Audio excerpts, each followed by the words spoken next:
aktibidad o sa mga nagtatapos. March 29, 2012, idagdaan natin Benito C. Aquino III, Executive Order No. 60 na nag-aayos sa PCUP dahil sa gawa ng Social Preparation Activities kaugnay sa asset movement, human development and basic services at livelihood and employment. PCUP Vision. Isang na kung saan ang mga mahihirap ay binibigyan karapatan ng Dalawa yan po. Yung isa kong cellphone. Wi-Fi doon na yung Wi-Fi laptop sa kanila. Ha? Wi-Fi. Ibigay na? Halina pa yung ini. Lakas naman signal eh. Lakas ba? Ayan yung ibigay kanina eh. Pinag-usay na akreditasyon ng urban core organizations para sa mga representasyon at pagbubuo ng policy. Naglansad ang PCUP ang mga programa at servisyo na Pwede ba siguro itambay dito mamaya yan? Kasi ito hawakan ko na lang. Ganyan ako. Kasi stable lang ito, stable na natin ganito dyan. Kasi lagay mo na lang mamaya. Sige, lagay mo lang dyan. at servisyo ng PCUP kailangang pagbibigay at Naman. sa mga nahihiling Pag sexy. Mababa lang talaga yung tripod ko. Okay, binigay ko sa iyo. Ay, di mo, binigay. Sasampa. Bibigay talaga lang. Kasi singilin kita. Dapat singilin kita. Tabla na. Ganyan na. Sige na siguro. Ay, tika. Kumapin yung ano ko. paano isinasabi ang proseso ng akreditasyon, Share muna natin. ocular inspection, data validation, re-accreditation, Ha? consultation, layo ng komisyon, Ibo ka eh. ang iba't ibang policy at kailangan nito. Kung kaya, sinisipin May labi pa. sa konsultasyon So, good morning sa atin guys. Nandito tayo ngayon sa Timog, Quezon City, ano? At para umarin tayo dito sa PCUP forum, para sa urban core. Ito yung tinatawag nating pabahay ng ating Pangulong Bongbong Marcos. Hindi, lokal to sa lokal. Oo, sa local po ito, lahat po ng local. Magkakaroon ng pagkakataon ang mga taong hindi nila kaya magpatayo ng bahay, So siyempre ang mamamahala diyan kung halimbawa bibigyan kayo ng halimbawa Quezon City pupunta kayo sa LGU ng Quezon City para kayo ay makapagpalista o gusto ninyo magkaroon ng bahay na actually hindi pa natin alam kung paano yung sistema nila dito kung may babayaran ba yung tao o walang babayaran. So hindi pa natin alam yan. So ngayon nandito kami sa forum na ito para at least makapagbigay kami ng update, panibagong update sa inyo para nga sa mga ginagawa ng ating mahal na Pangulong si DBM. Ayan, good morning po sa atin. nagsasagawa ang PCUP ng mga capability building program sa iba't ibang organizations. Parang kinabahan ako sa sorry po talaga. Parang ako na. Buti na lang wala ako nakapagpatawad na po. Okay po sir, okay lang. Na sinusunod ng Executive Order 708 Series of 2008. So guys, samahan nyo kami hanggat mamaya. Tuloy-tuloy lang po itong aming dito, aming live dito hanggat mamaya. Mag-uumpisa kasi ito 12, So lahat po ng mga mayors ng mga locals sila po yung mga guest dito. Sila kasi ang mamamahala sa bawat lugar nila kung paano, Ayan, yung mga kababayan natin na interesado dito sa pwede po kayong pumunta doon sa inyong LGU at doon po kayo magpa-register kayo kung ano yung para at least meron po tayong maaasahang magkakaroon na po tayo ng bahay, So nationwide po ito, guys. Lahat po ng mga local, kung taga saang lugar man kayo. So pwede po kayo, pwede po kayo magtanong-tanong na diyan sa inyong mga barangay captain. Ayan, pwede po kayo magtanong diyan para kayo ay matulungan nila kung paano kayo makakapagpa-registered diyan sa dito po sa inyong mga officers diyan sa inyong kung saan man kayong bayan, kung saan man kayong bayan naroroon. Kasi ang mga mayors po dyan ang maaatasan kung paano po nila pamamahalaan. Ito pong gagawin ng PCUP na ito. Ito po ay para po ito sa mga kababayan natin mga mahihirap na hindi kaya nilang magpatayo ng kanilang sariling bahay. So yan po ang maibibigay namin sa inyong maibibigay namin sa inyong information para po doon sa mga kababayan natin na gustong magkaroon ng sarili nilang bahay, So makikipag-coordinate lang po kayo at pagkatapos po ng forum na ito, baka dyan po sa kung saan man kayong lugar, magbibigay na po sa inyo ng baka magpapalabas din ng information yung inyong mga local officers ninyo kung saan man po kayong lugar, for example po dito sa Quezon City, yan po ay po yan, lalapit po kayo sa office ng inyong mayor. Opo, kasi sila po ang nakikipag-coordinate dito, sila po ang dadalo sa gagawing forum na ito, at para po ito dito sa gagawing pabahay ng ating mahal na Pangulong, si Pangulong Bongbong Marcos. So yan mga kababayan, yan ang maibibigay namin. So yung mga naandyan na po sa ating live, so please, kung pwede paki-share lang po ang ating live, sa inyong mga Facebook, pa-share naman po tayo para malaman din po ng ibang mga kababayan natin ang mga panibagong update na binibigay po natin. Lalo na po sa mga ganitong event, sa mga ganitong occasion na dapat ipaalam natin sa ating mga kababayan itong ginagawa ng ating mahal na Pangulong si Pangulong Ferdinand Marcos. Kung inyong naaalala mga kababayan, doon po sa mga nakaabot na sa panahon panahon ng presidenteng si Ferdinand Idralin Marcos.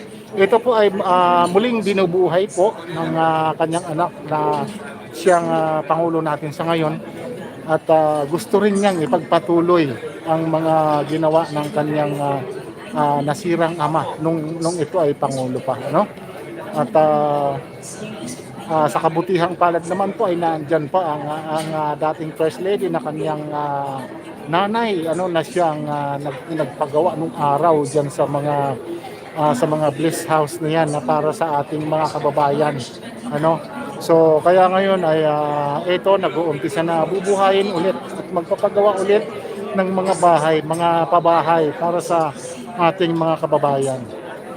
Ayan, kaya sa mga kababayan, pagkakataon na po ninyo itong ibinibigay namin information sa inyo, so makipagtulungan na po tayo, magtanong-tanong na po tayo dyan kung paano po ang ating gagawin, at para po alam po ninyo kung saan po kayo pupunta, kung sino po ang kakausapin ninyo. Ayan, so mga kababayan, samahan nyo kami hanggat mamaya po, at itong ibibigay namin sa inyong information ay malaking tulong po ito sa inyo, malaking tulong po ito sa inyo, yung mga gustong magkaroon ng sariling bahay, especially yung mga nangungupahan lang dyan, kung saan kayong lugar, pwede po kayong lumapit sa inyong mga local officials, yan, para sila ang makakapagbigay sa inyo ng information kung paano ninyo gagawin, kung paano kayo makakapagpa-registered para magkaroon kayo at para makalista kayo sa pabahay na ito. Ayan, So kaya nga lang, so hindi pa natin ngayon masasabi sa inyo kung paano pa ang sistema nila dito, kung paano kayo, kung may bayad ba ito o walang bayad ito, ano. So yun ang hindi pa namin masasabi. So kaya sa inyong lahat, sa mga kababayan natin na interesado, ay good luck po sa atin. Ayan, mukhang nagtitipid ata itong ano hotel ito? Anong hotel ito? Parang nagtitipid, pinatayan kami ng ilaw. So but anyway guys, basta tuloy-tuloy lang at naririnig naman po natin. Ayan, abuti na lang, binalik. Yun, so good morning kay Sheroy. So magandang umaga dito sa ating kaibigan na si Teroy. Ayan si Teroy, mabait yan. Yan? Malaking tao yan, malaking mama yan si Teroy. So magandang umaga sa iyo, Teroy. Ayan. So guys, inuulit ko lang. So baka naman pwedeng paki-share lang naman ang ating live dyan. At yung mga hindi naman po vloggers, ay pwede naman tayo mag-share dyan, para po makapagbigay tayo ng information doon sa ating mga kababayan, kasi po ito ay napaka-importante po nito. Ayan.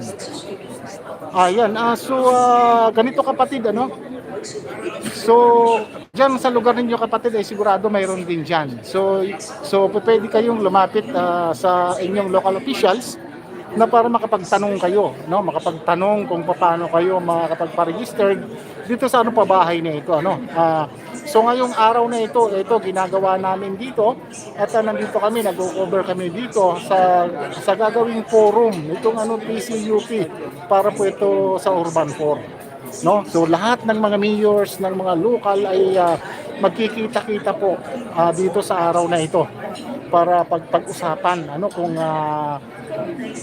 kailan mag-uumpisa itong pabahay na ito. Ito po ay na po ito.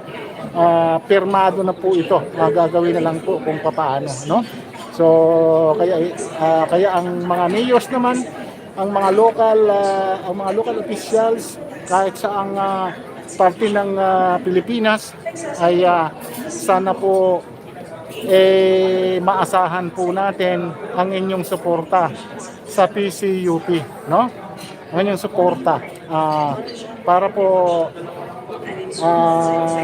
matupad itong pangarap na ito ng PCUP para po sa ating mga kababayan. Ayan, so ito po si John J. Channel na sasabing magandang araw po sa inyo lahat. At kumusta po kung nasaan man kayong mga lugar. Dahil ito po gagawing pabahay ng ating Pangulo ay nationwide po ito. Hindi lang po ito dito sa Luzon, hindi lang po sa Visayas, hindi lang sa Mindanao, kundi buong Pilipinas po ito, Kaya itong sa araw na ito ngayon, lahat ng mga mayors ng mga bayan-bayan natin ay pupunta sila dito sa lugar na ito upang makipagtalastasan, sila dito para sa kanilang lugar. Okay, kung siyempre ang PCUP na po ang bahala dyan kung saan banda itatayo, kung saan ang pinakamalapit. At alam naman po natin ang dating First Lady Imelda Romualdez Marcos ay hindi nagpapatayo po yan sa malayong lugar. Hindi nagpapatayo yan doon sa bundok. Hindi nagpapatayo yan doon sa walang hanap buhay yung mga tao.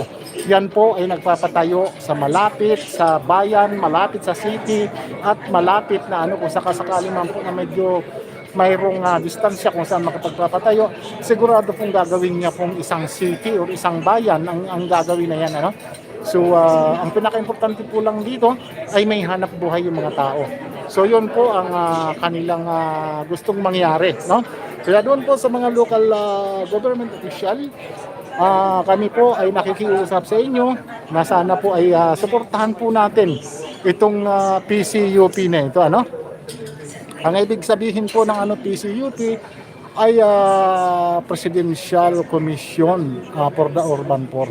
Ayan po yan ang ibig pong sabihin yan, At ito po nag-uumpisa na po, At muling binubuhay po ng ating Pangulong si BBM ang ginawa nung panahon ng kanyang mga magulang na sila ang Pangulo. Kaya nga lang ay natigil nga dahil nga sa siyempre hindi natin talaga maiiwasan yan sa mga sa politika, ano, yung mga ganyang bagay ay maraming taong anyway.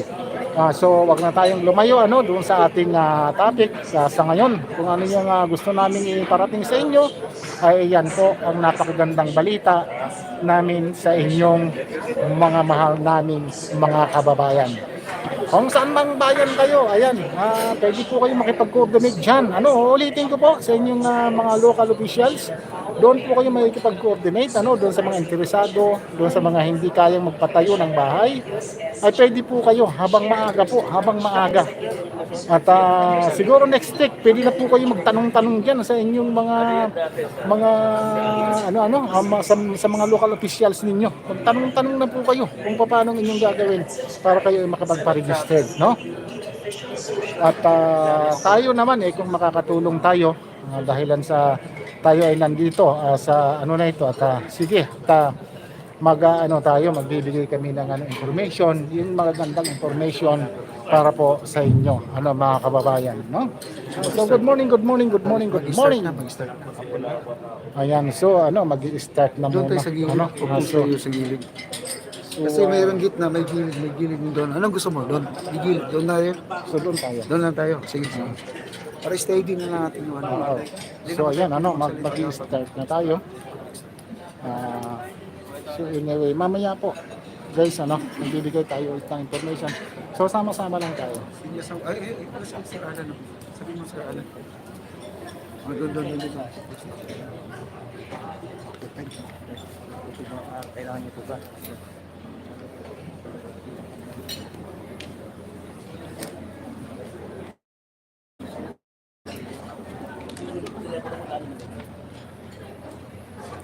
Sana nga hindi po yan mapasok ng mga abusong meron. Dapat po ang karapat dapat na makuha.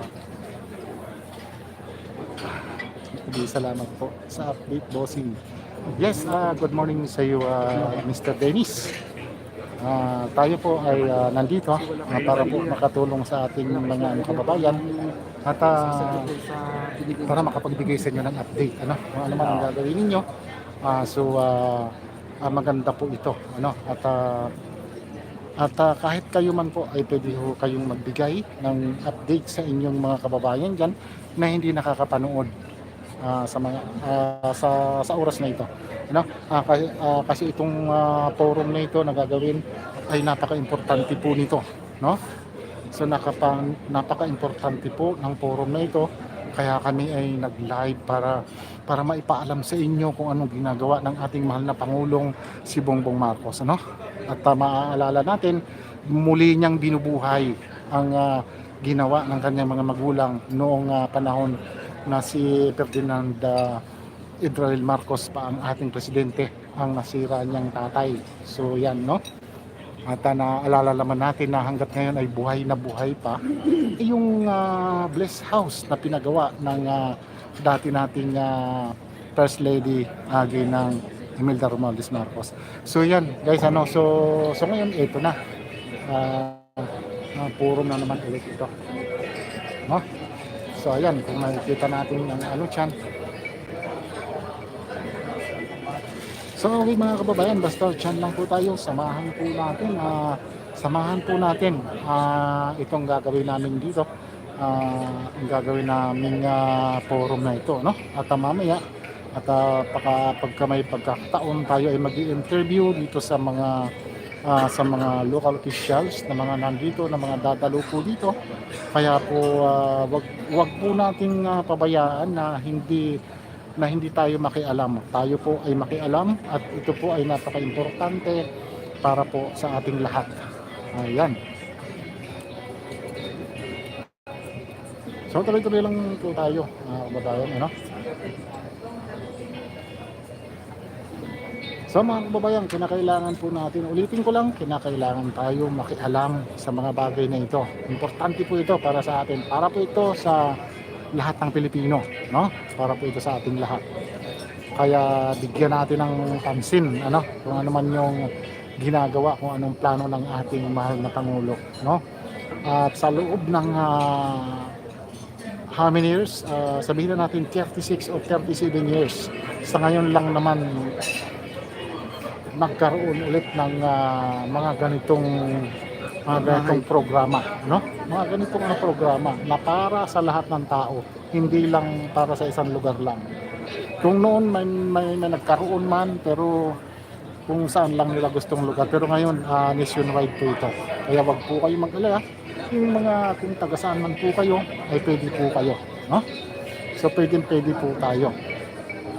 Ayan, so tuloy-tuloy lang po tayo at so yung mga nandiyan na po sa ating baka pwede natin paki-share sa inyong mga Facebook para ang ating live para mapanood naman ng ating ng inyong mga friends, mga kababayan, para magkaroon din sila ng para magkaroon din sila ng magandang information na ito at para malaman nila ang mga nangyayari sa ating bagong administrasyon sa ngayong 2022, no? Ayan, di ba? Ang nakalagay dyan ay Forum on Expanding Opportunities for Urban Poor. Ayan.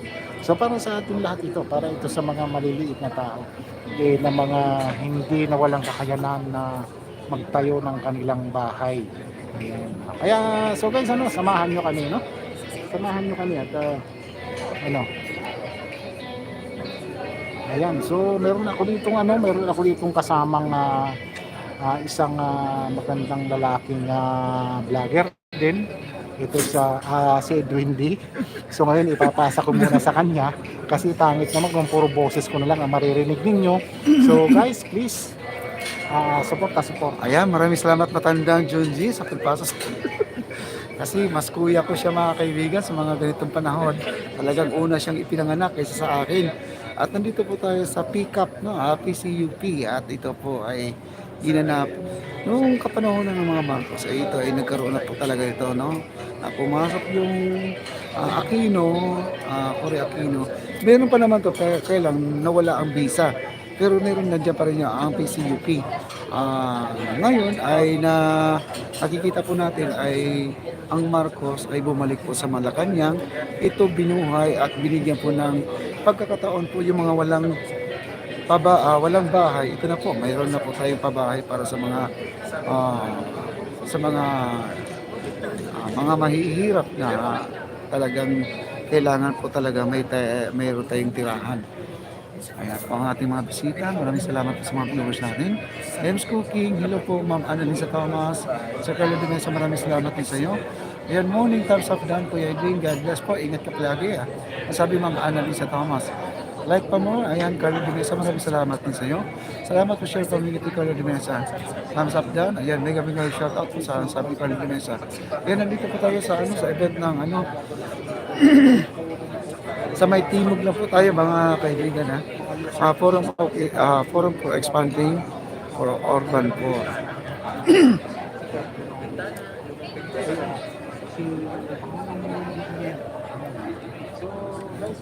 Ayan po nakalagay sa nandito na yung malaking nila logo. Ito yung event talaga mga kaibigan. Ito yung pinaka-event talaga. Yan, ang PCUP kasi PCUP, ang meaning ko yan ay Presidential Commission for the Urban Poor. Meron silang poster dito nakalagay PCUP Goodwill, no? Ambassador Program GAP, no? Nakalagay GAP.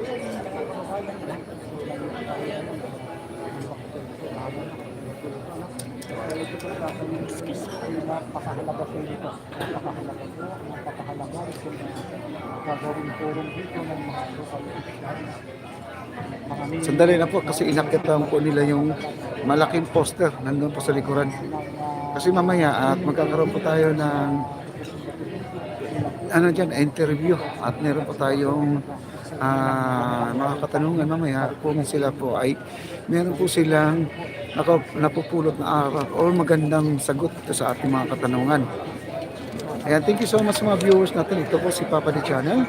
Ito po ang ating katanungan. No? Kung sakali, sige nga, baka naman meron kayong alam dito sa PCUP, mga kaibigan. Ito po, yung unang tanong ko lang dito, makakaasa po ba ang ng suporta ang PCUP mula sa inyong LGU upang mapatupad ang mandato nito? Ibig sabihin mga kaibigan, marami po talagang katanungan ko ito ay totoo. Ito po ay totoo, no? Ito po ay pabahay ng ating local sa buong nationwide po ito, wala po tayo kakabahala dito. Ayan, Forum on Expanding Opportunities for Urban Poor and Partnership. Ayan, nakalagay dyan sa kanila. With the local government units. Ayan, tayo po ba ay makakaasa? Uy! Nasaan sila? Kaya, nasaan sila? Ano dyan na? Baha sa tap at saka sa Pilipinas. Oh? Sa tap kami. Sabi ko, ano ba nangyari nun? Lalim. Kaya ng, alam mo naman yung scooter, hindi naman pwede. Malakas ka talaga? Yan. Ha? Malakas talaga? Oo, baha. Grabe. Sabi ko, Ikot mo na lang ito. oh sige, basta dyan Kumain lang. na kayo? Tapos na. Basta dyan lang. Ano lang muna. Harap mo lang dyan kasi kung nag-start ang program, pwede natin iwanan ko. Kaya maraming salamat po sa mga viewers natin. God bless po. Ayan po, ang tanong dito kung makakaasa ba? Senior Citizen, PS, shout out sa iyo host. Ayan, maraming salamat senior. Thumbs up down senior, maraming salamat din sa iyo. Maraming salamat Ma'am Annalisa Thomas, thank you so much. God bless you always. Ayan, good morning. Morning, thumbs up down Kuya Edwin. Partners, we're going to start with our event in our program. Ay, kanina pinapansin ko yung ano mo ha. Bakit nga hindi Close up lang natin kasi. Hindi natin pwede magsalita kapag nagano. Close up lang natin to. Ayan mga kaibigan, mag-i-start po ang kanilang program. Tayo po ay makinig na lang po sa mga topic. Ayan. Tungkol po ito sa pabahay na. Ayan. Thank you so much. Baka kayo ay makakuha pa ng unit dyan. Napakaswerte po tayo. Pero ito ay nationwide. Kung saan kayo mas malapit sa area na pinapatayuan ng mga pabahay, pwede kayo mag-apply sa LGU mga kaibigan para tayo ay mabigyan ng form kung anong sistema. Ito po ang pag-uusapan ngayon dito mga kaibigan. Andito yung PCUP, Presidential Commission for the Urban Poor. Ayan po. Nakalagay diyan, piso ko, bahay ko. PCUP ang susi nito.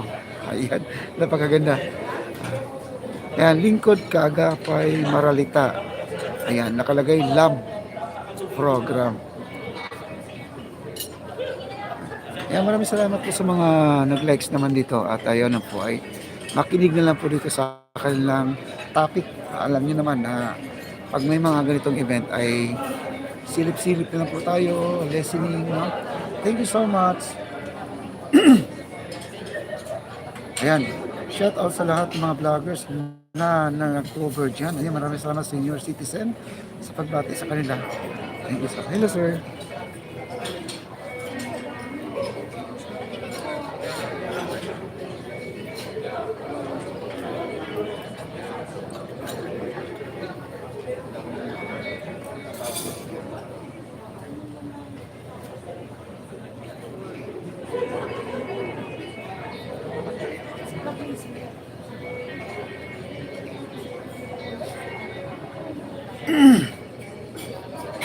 Yan mga viewers dito kay Junji Channel. Maraming salamat po. Stay lang po tayo diyan habang tayo ay waiting. Pag nag-start na po ang program, quiet na po tayo. Nakakahiya naman dito sa At talagang kami ay nakapwesto dito. At nandiyan yung vloggers. Ilan ba kami dito ngayon? Ilan tayong vloggers na dito? Nasa 10 na? 15. Marami na no? Marami kaming vloggers ito. Kaya po ang wapitong Junji, mga kaibigan, sa harapan po natin.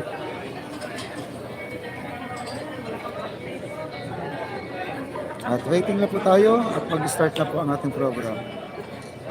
Good afternoon. Hello po. Nagbulat na sila Sir Alan. So how about a big round of applause for each and every one of us na narito. Sige po, ano po ba yung pinaka-high notes? Ayan, I'm sure tayo po ay nabusog na. Ang sarap ng food na inihain para sa atin. No? So we will be starting with our event for this afternoon, and I'm sure excited na po ang lahat. To all our distinguished guests from the local executives of the National Capital Region and Luzon Region, to our partner agencies and offices, our PCUP officials, led by Chairperson and Chief Executive Officer Undersecretary Elpidio Jordan Jr., together with all our commissioners, the PCUP personnel, ladies and gentlemen, a blessed afternoon. We are all gathered and assembled here in this hall to hold the PCUP LGU Forum, expanding opportunities for the urban poor in partnership with the local government units. The very first forum actually po for this term of our new administration under the leadership and governance of His Excellency President Ferdinand Edrelin Marcos Jr. For today, we are your hosts, Victor Alan C. Dagan. and yours truly, Grace Eusebio de Polonia. We are your hosts for the next 4 hours of our program. But before going any further, Sir Alan, may we ask our partners in this hall once more to please give each one a round of applause. Sige pa po, hindi yata kontento kami, Sir Alan. Salamat, Ms. Grace, to continue. The Presidential Commission for the Urban Poor, with this acronym PCUP, pronounced as PCUP or PCUP, also stands for P as in partnership. As we link our urban poor to government programs and projects, we forge partnership for them with all our stakeholders. For C, that's collaboration. We collaborate and coordinate with partner local government, the national agencies and other institutions and offices for the services and programs on housing, livelihood, employment, and the like. That is the readily available for the urban poor sector. U for unity. We unite and work as one for the sector, irrespective of our own charters and mandates. And for P, that's for peace. We aim for peaceful, just, and humane condition for our sector and envision an empowered and sustainable communities with comfortable lives, free from threats of demolition nor eviction. Yes, this is the very essence of our forum today, Sir Alan and everyone. So that's right, Ms. Grace. Together with our partners, we aim high for the urban poor, or what we call in Filipino, Maralitang Tagalunsod. And so, dear partners, we will now start the program, for I'm sure that everyone in the house is that excited to know what's in store for us, for all of us in today's significant forum. For us to receive God's blessing, may I invite everybody to rise for the opening prayer to be led by the PCUP choir. This will be followed by the singing of the Philippine National Anthem and the PCUP hymn.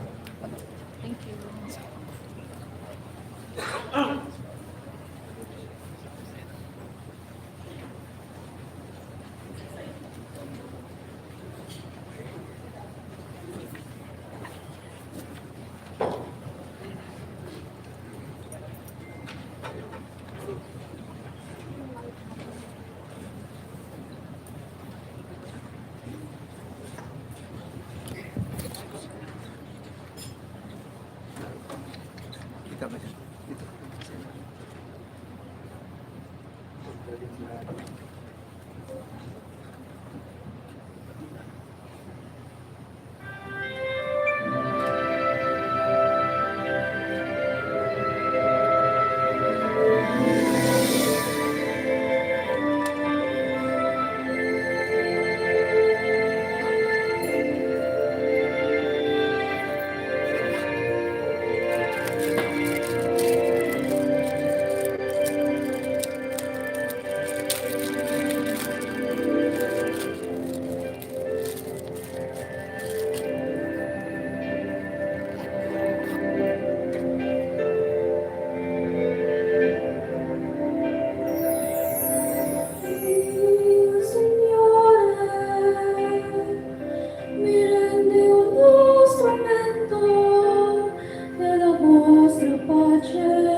gentlemen, the singing of the Philippine National Anthem.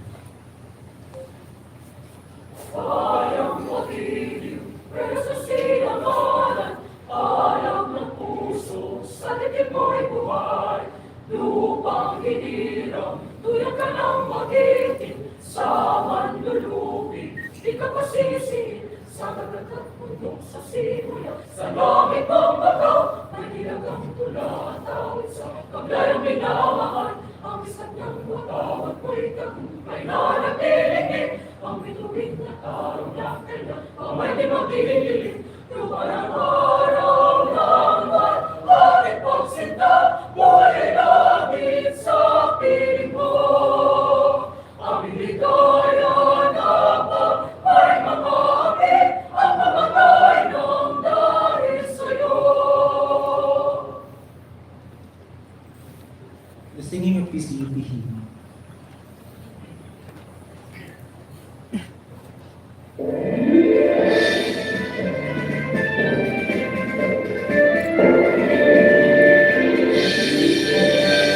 Sikat ng bagong umaga, abot tanaw ang pag-asa. Sa bawat mata ng maralita, makikita ang islap ng pagunlad. Sa ating pagpapabayanihan, maihahatid ang kaginhawaan. Sabay sa pagsugpo ng kahirapan, ang pagtaguyod ng matatag na mamamayan. PCUP, sandigan ng bawat Pilipino, para sa malitang tagalungsod, nagsisilbing tanglaw sa dilim. PCUP, kasama sa panatag na buhay, kapit-bisig, hawak kamay, sama-sama tayo sa tagumpay.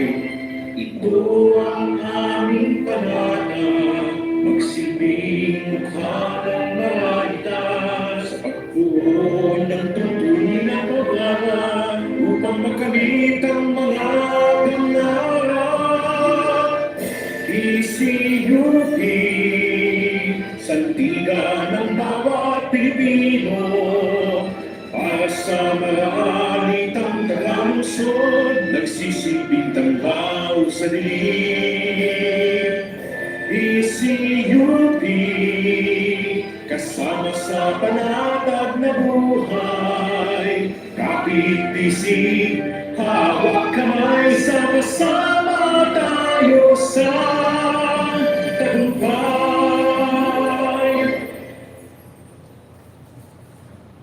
Thank you very much, PCUP Choral. Thank you very much to our host, Professor Frankie Marcos Medina. Please be seated. Okay, stable natin dyan.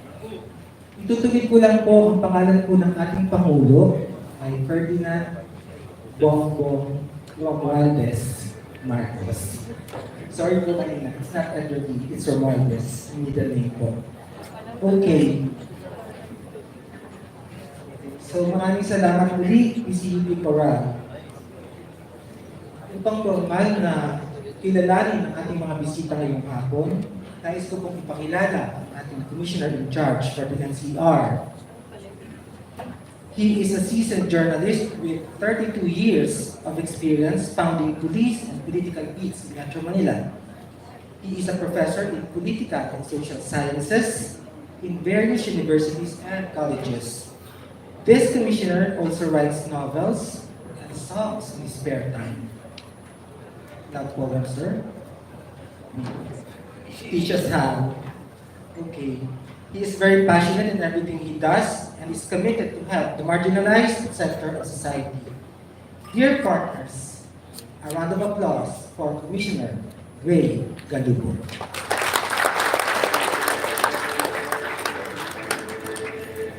Magandang lalaki po tayo lahat. Thank you for coming here. Medyo namamaos na participation niyo po. Good afternoon, honored representatives, local chief executives, representatives of local chief executives of the National Capital Region and Zone, selected LGUs and NGAs, Chairman Pedro Jordan Jr., my good friend, we go a long way back. Yung sa aking tatlong kasamahan na co-workers ko, sa aking mga kaibigan sa panunungkulan, sa pamahalaan, doon sa mga media na nandito, kasamahan niyo ako mula noon hanggang ngayon. Okay. It is with great pleasure that I welcome you to this first ever local government unit forum hosted by our own Presidential Commissioner, the Urban Poor, under the able leadership and stewardship of the Honorable Chairman here, Mr. Pedro Jordan Jr. I am glad to acknowledge and welcome our participants, delegates, stakeholders, and other guests who are here to witness this occasion. Among PCUP's mandate is to serve our country in our marginalized sector and underprivileged people in society, particularly the urban poor, which includes the informal sector families who are the primary beneficiaries of President Ferdinand Bong Marcos Jr.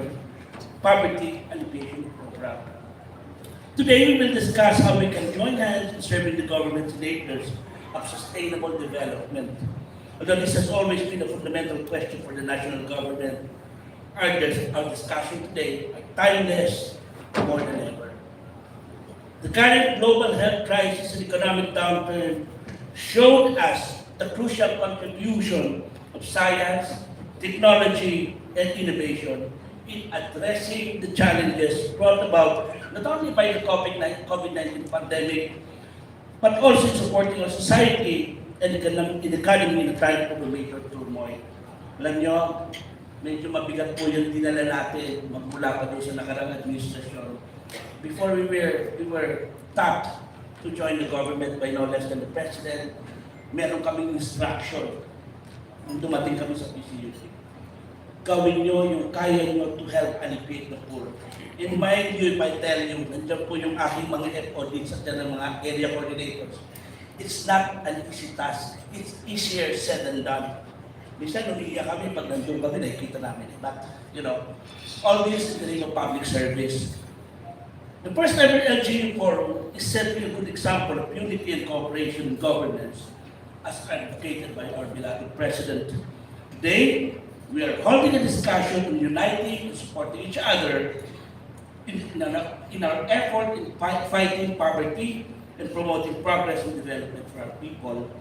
Ladies and gentlemen, allow me to highlight some concrete initiatives that the PCUP will undertake.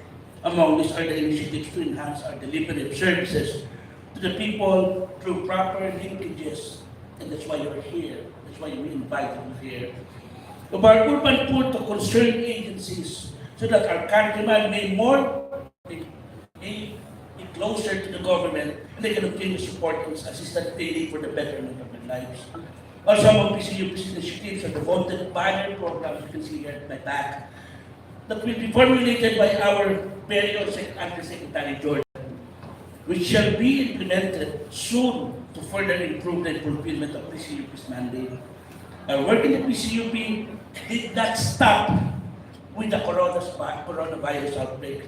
We had continues to hold on and have steadfastly committed ourselves to the mandate given to us under Order 82, some 36 years ago. Sidebar lang. 1986, medyo mabigat sa kalawang ko. There was the time my mother died. The able leadership of this man sitting in front of me, Undersecretary Pedro Jordan Jr., we will persevere to do our best at performing the excellence. We are hopeful that our dear LGUs will help us to succeed. Tulungan niyo po kami para kawain na. With that said, I thank you for your attendance. May our Almighty Father in heaven guide us and bless us in the performance of our duties and responsibilities as true public servants. I thank you.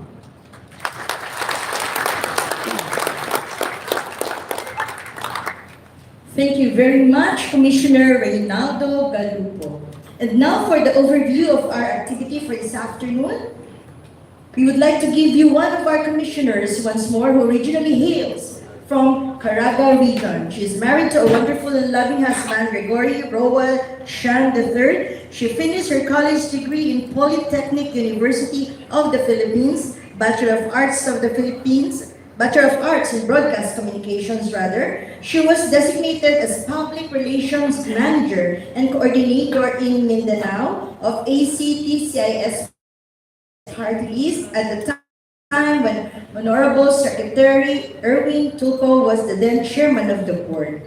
She manages the dissemination of information and handles ACT-CIS programs and campaigns, facilitates and organizes meetings with selected sector groups and LGUs, held numbers of remarkable accomplishments and designation prior to this appointment.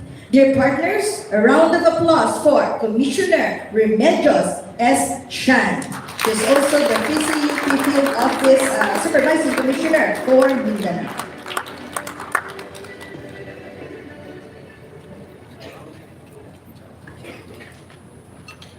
Thank you very much, ma'am.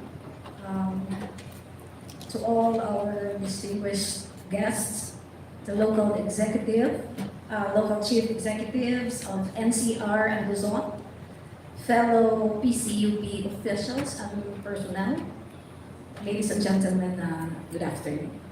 I am here to present to you the overview of our activity. This afternoon, we already had our registration earlier, and we provided you with the kits. If you would check on your kits, there are copies of the commitment based on what will be discussed and presented later on. So after giving you the overview, we will be hearing on the opening remarks of our CEO and Chairperson, Yusek Apilio Jr. And after that, we will have an audiovisual presentation of PCUP programs and services. And then another audiovisual presentation of PCUP banner programs, followed by a briefer on PDC, or the Pre-Demolition Conference. And then next is the presentation of the Urban Poor Solidarity Week, or the UPSW celebration for the fiscal year 2022. And then we will be having an hour of open forum, followed by the reading of pledge and commitment and partnership. And then after that, we will have our ceremonial signing of pledge and commitment of partnership. And then the masters of our ceremonies will give us the synthesis of this forum. Lastly, the closing remarks to be delivered by one of our fellow commissioners. And after that, the adjournment of the forum. Of course, we will have our photo ops after the adjournment. Also, I am presenting the objectives and our expected output of this forum. So what are the objectives? Number one is to strengthen the partnership between the PCUP and the local government units. Number two is to present the PCUP banner programs. And number three, to present the PDC, or the Pre-Demolition Conference, and the issues and how to address them. And number four, to identify the areas of policy formulation which may be adopted by the PCUP and local government units.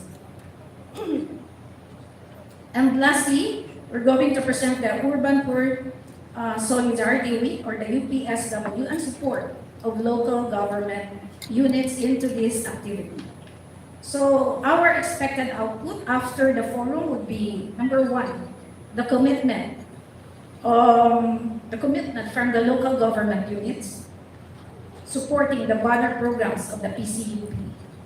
Number two, the commitment of the LGUs supporting the celebration of the UPSW, or the Urban Poor Solidarity Week.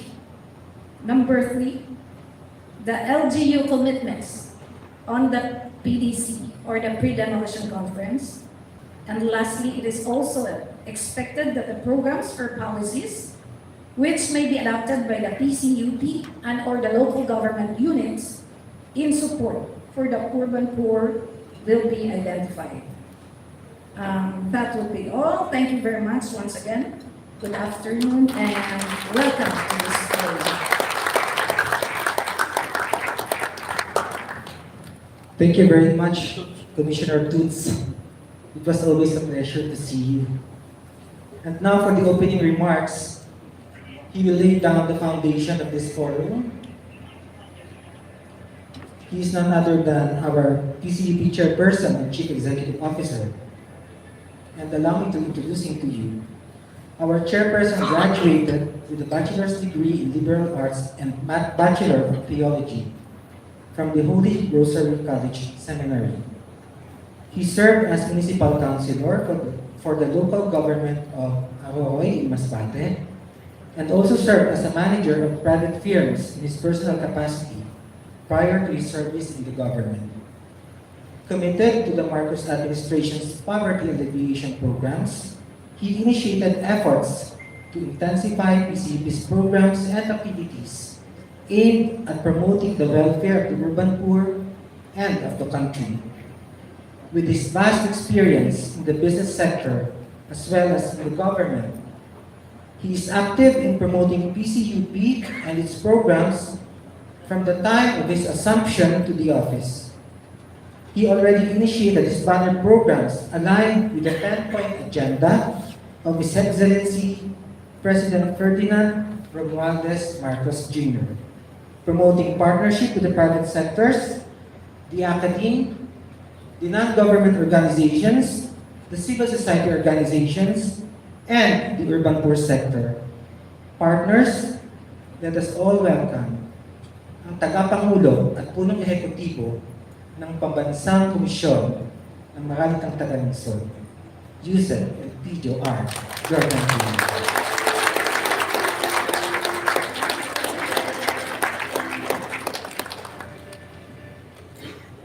Thank you, Ma'am and Sir. So everyone, hi. Hello.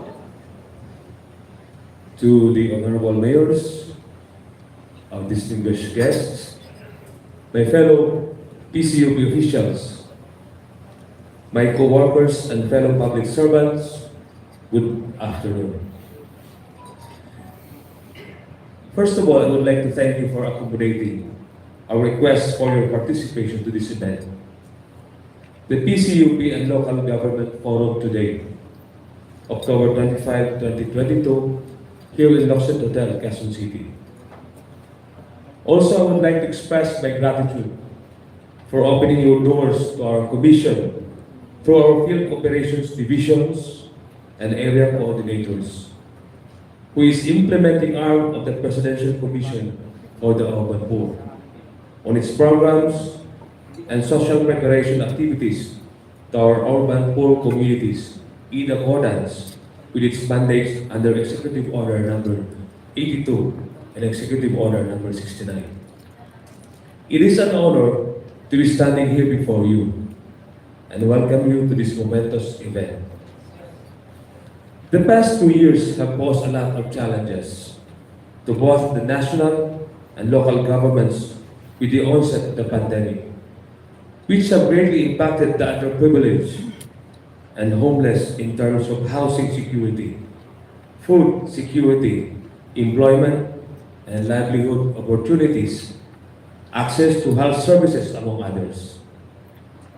I have requested for this forum with you, honorable mayors, as I know that you share our vision for our underprivileged and homeless families to build a society where the poor are empowered, economically productive, and actively participating in the poverty reduction program and sustainable development of our country.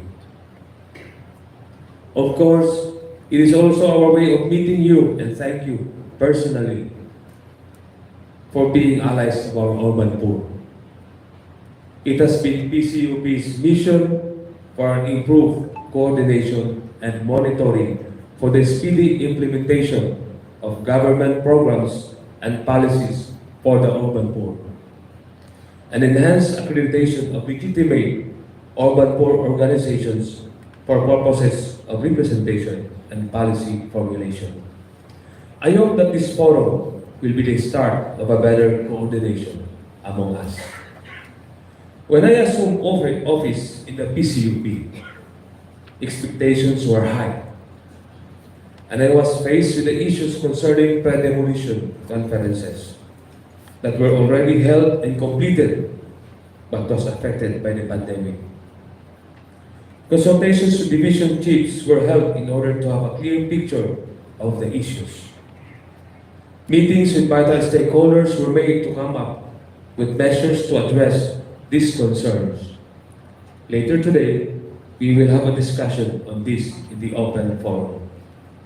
The pandemic has made us more resilient, more productive through development of new programs, policies, and strategies to ensure that the urban poor will be able to rise above the storm, so to speak. Aligned with the 10-point agenda of His Excellency, President Ferdinand R. Marcos Jr., for economic renewal and long-term growth, restoring prosperity for all Filipinos. The PCUP developed its banner programs under our administration, and these are the following. 1. Housing Facilitation and Linking Program, and that is Piso Mo, Bahay Ko. 2. Resource Mobilization Program, that is Lingkod Agapay Maralita, LAM. 3. The Urban Poor Data Generation Program, that is the PCUP satellite offices. And last, Collaboration and Partnership Program with our slogan, Pangunahing Serbisyo na Kailangan, PCUP Ambassador ang Katuwang.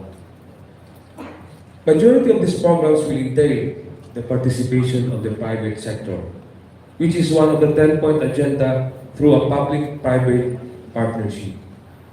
This encourages private sector engagement and investment for the benefit of the public above all.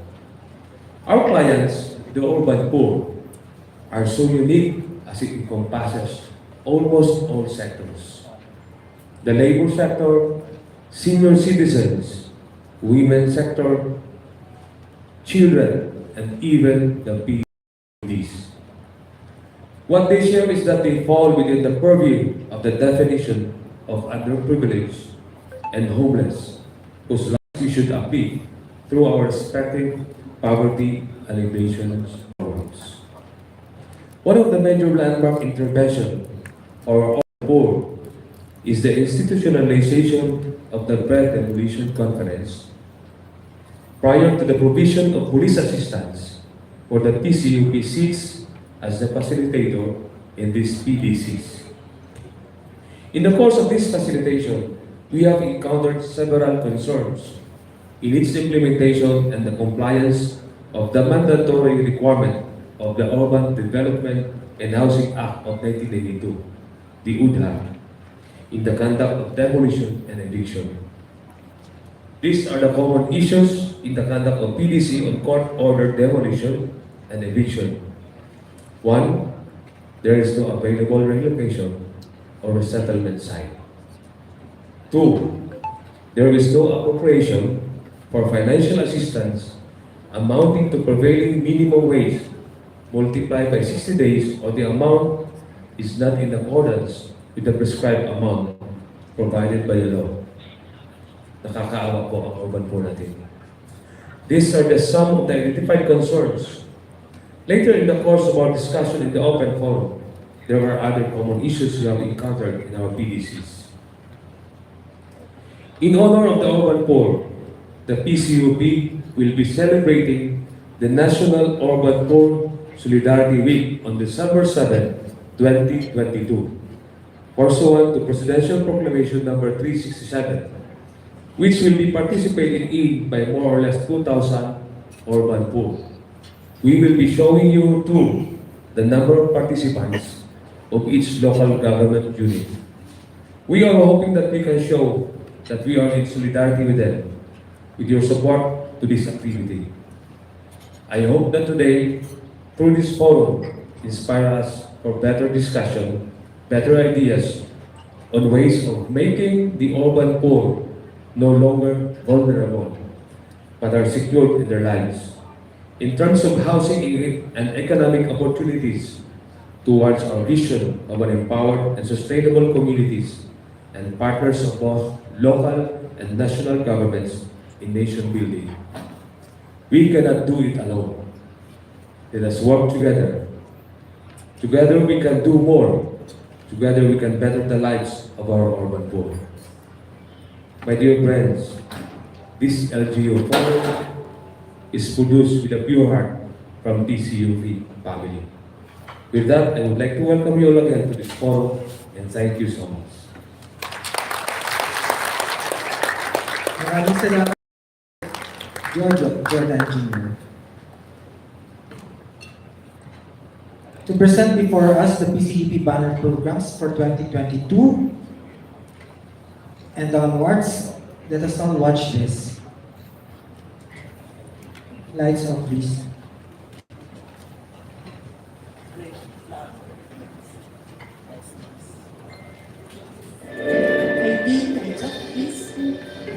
PCUP Banner Programs. This is a program initiative of Undersecretary Elpidio Jordan Jr. Housing Facilitation and Linking Program. Piso ko bahay mo, PCUP ang susi nito.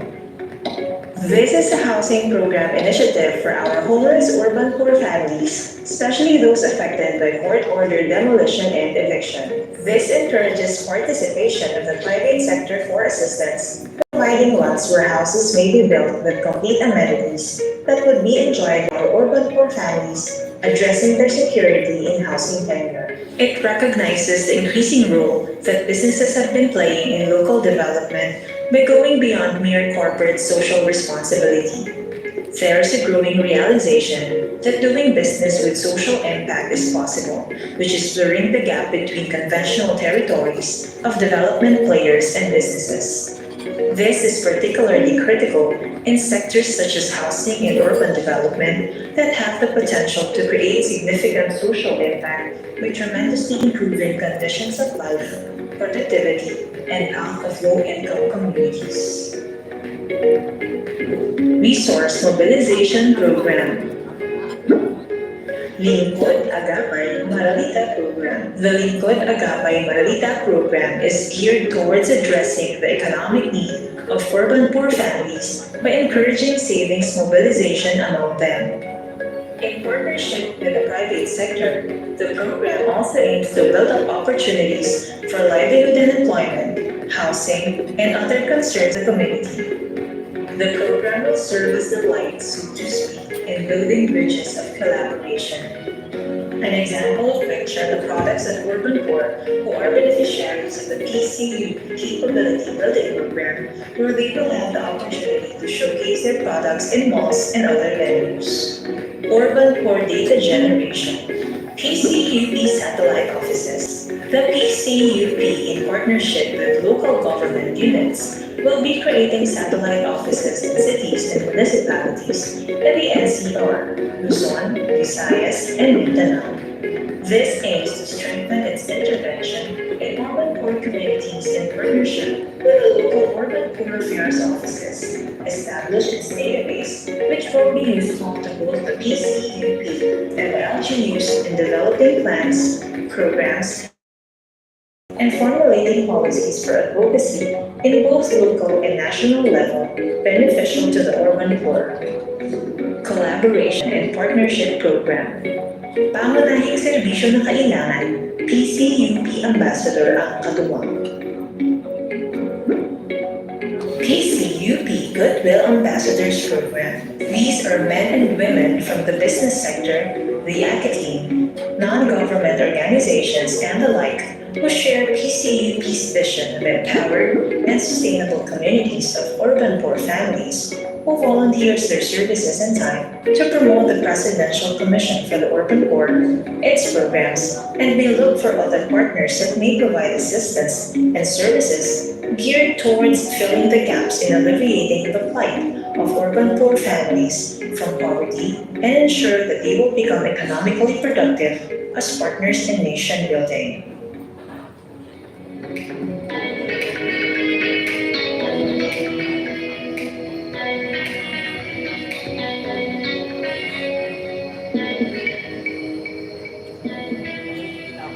on, please.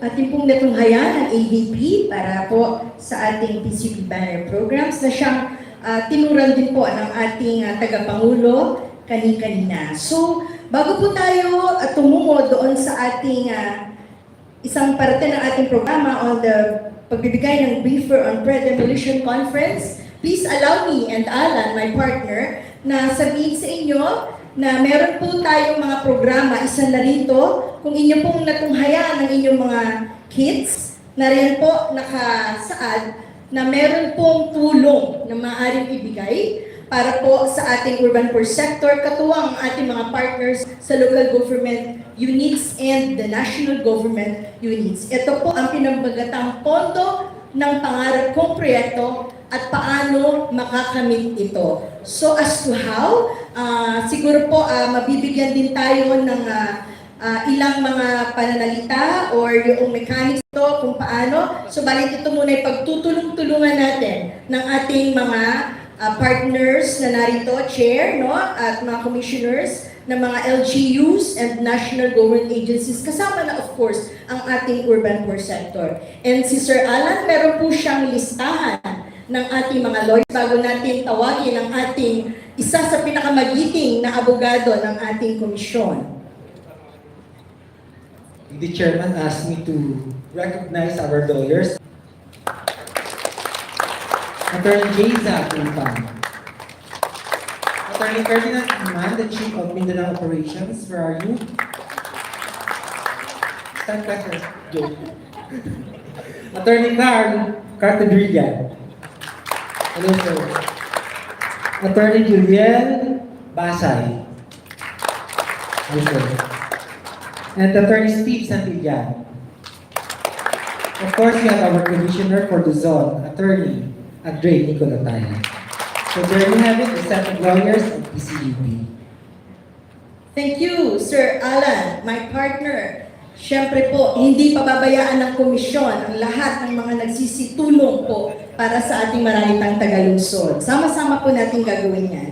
And everyone, dadako na po tayo sa pagbibigay naman ng briefer on the pre-demolition conference o ang PDC. But before we call on our next presenter, Sir Alan, let us first give some backgrounder on PDC. Every day po, ang PCUP is jam-packed with various clients mula sa iba't ibang dako ng Pilipinas. Dahil alam po natin lahat na ang PCUP ay nationwide. Meron po tayong mga satellite offices or field offices sa iba't ibang lugar ng buong kapuluan ng Pilipinas. Isa na po rito ang masusing pagkandak nga ng pre-demolition conferences ng ating magigiting na mga field workers or our very own area coordinators together with our mga hepe ng ating mga FODs. Sila mismo ang direktang katuwang ng ating local executives patungkol po sa mga programa para sa sektor, particular nga po on PDC concerns. Everyone, may we call on our very own Attorney Ferdinand C. Iman. He is also the Chief o Head po ng ating Field Office Division for Mindanao.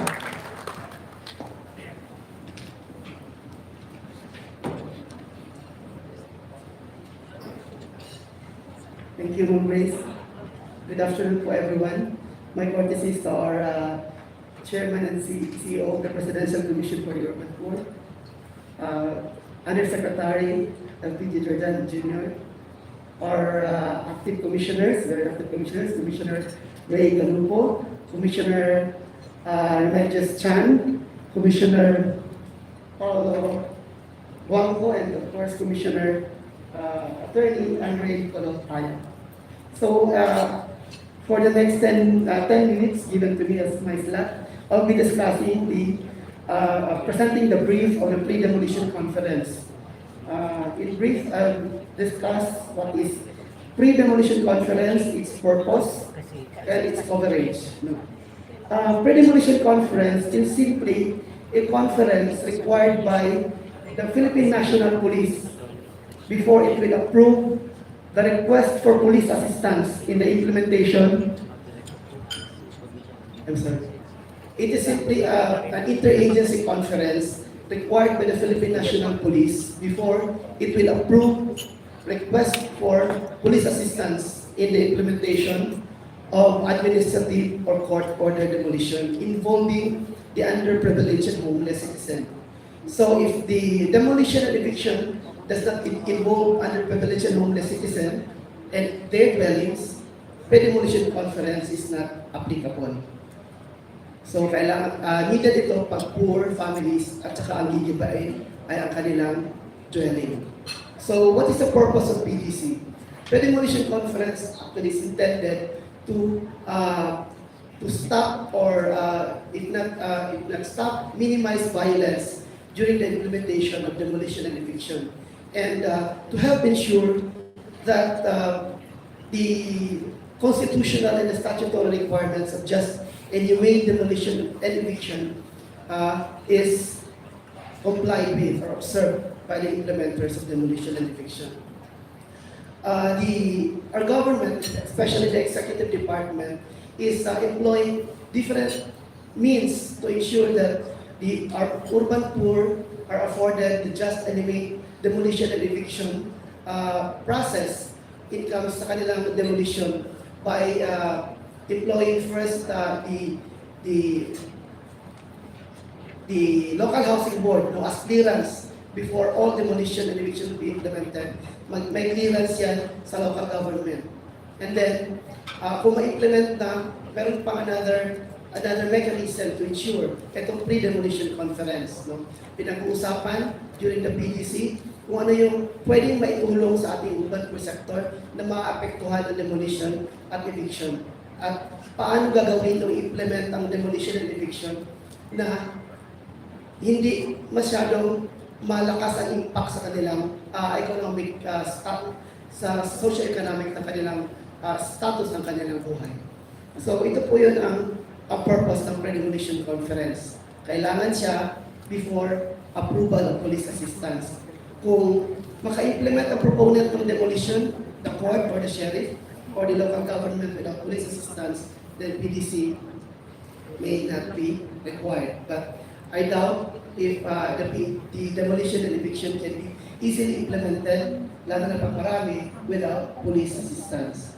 So, ito yung pre-demolition conference.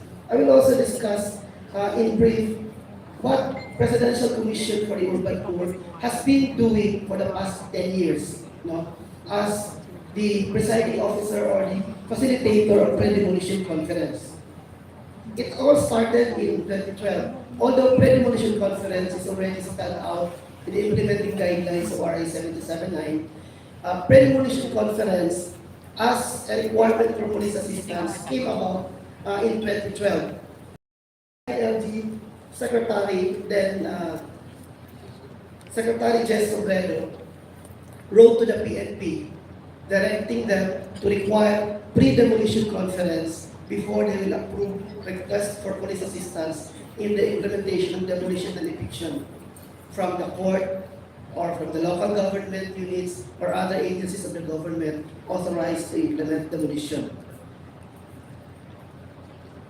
Simultaneously, a letter was also sent to us, to the Presidential Commission for the Urban Poor by the LG, requesting the PCUP to preside all the pre-demolition conferences all over the country.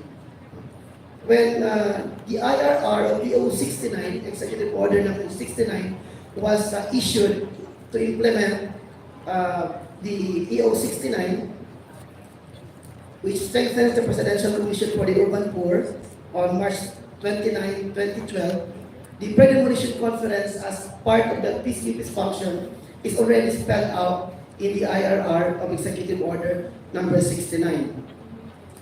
The next year, in 2013, the first PDC guidelines was signed by the DILG, PCUP, PNP, and the President of League of Cities and League of Municipalities. No? Ito po yung first PDC guidelines na na-recognize ng DILG, PNP, at saka League of Cities and League of Municipalities ang pre-demolition conference. From then on, we were already conducting pre-demolition conference. Although hindi pa siya na strongly advocated sa local government unit kasi hindi pa that strong ang advocacy, hindi pa that strong ang pag-observe at pag-comply ng pre-demolition conference as requirement. No? So in 2014, Memorandum Circular number 2014-82, dated July 17, 2014, issued by the DILG, requiring, directing all the governors, city and municipal mayors, the provincial and municipal DILG officials to observe the pre-demolition conference as requirement in the conduct of demolition and eviction for purposes of police assistance.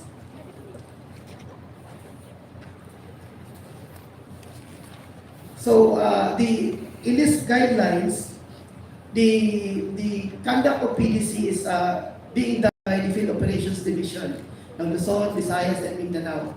And then the disposition of the cases after the conduct of PDC is also made by the Chief of Operations. For example, that time I was the Chief of Operations in Mindanao. After the PDC, I'll just write to the PNP that tapos na yung PDC. We have already convened an interagency meeting to discuss the needs of the urban poor families affected by demolition. And then I just write to the PNP na tapos na ang PDC. And then yung application ng sheriff for request for police assistance, ina-approve na nila yun. In 2017, came the new administration during the time of PRRD. The new chairman, PCUP chairman, Attorney Terry Lidon, made some modification of the process of PDC. Ang sa kanya,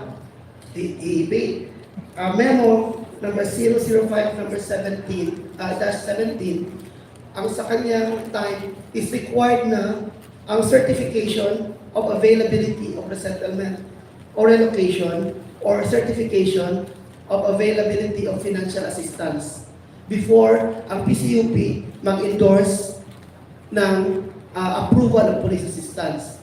So dito, although na-strengthen yung protection ng urban poor na hindi matutuloy yung demolition because walang police assistance, although na-strengthen yung medyo maraming deadlock ngayon. Kasi we are aware na maraming local government units are not ready sa mga court order demolition.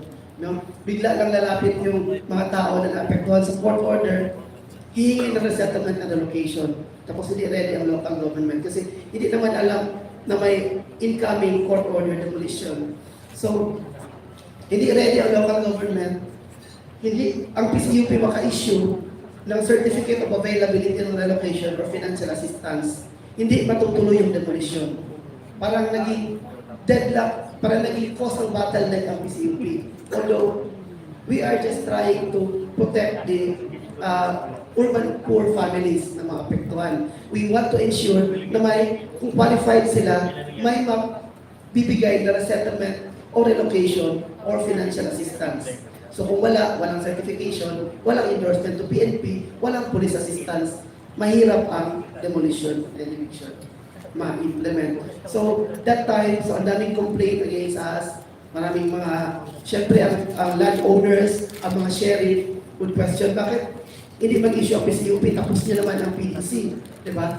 Kasi in the first place, we only facilitate and preside the conduct of pre-demolition conference. But now, and then after we conduct, we notify the PNP na tapos na. But now we don't, parang sinususpend ang PDC until may maibigay na resettlement na location. So naging issue siya. And then came the year 2019, meron na namang resolution na na-issue about ang set of commissioners, ang set of commission na mas naging stringent pa siya na dapat ang area coordinator na nandoon sa area mag-certify under oath na meron talagang relocation and resettlement. Based naman din itong certification na to sa commitment ng local government unit. kung nag-certify ang AC ngayon ng availability as certified by the local government unit, time comes when the demolition na andyan na, hindi maibigay, questionin naman ang area coordinator na under oath ka, you have certified na may relocation at saka or financial assistance, but walang ibinibigay ang local government unit.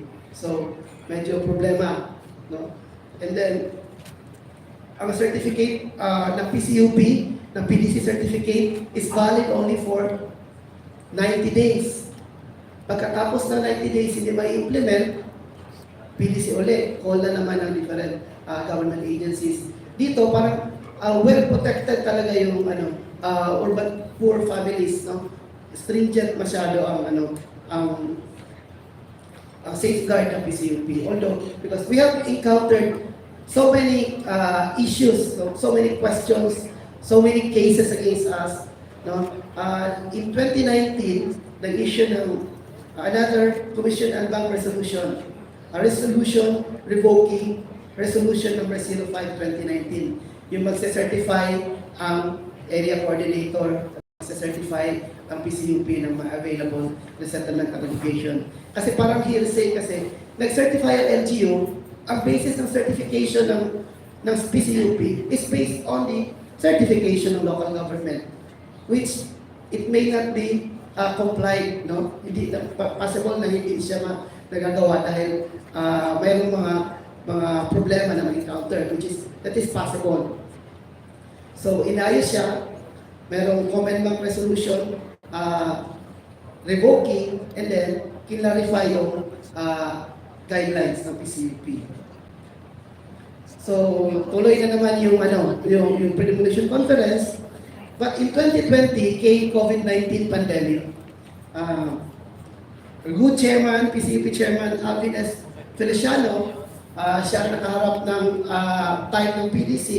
He issued a memorandum temporarily suspending all pre-demolition conferences.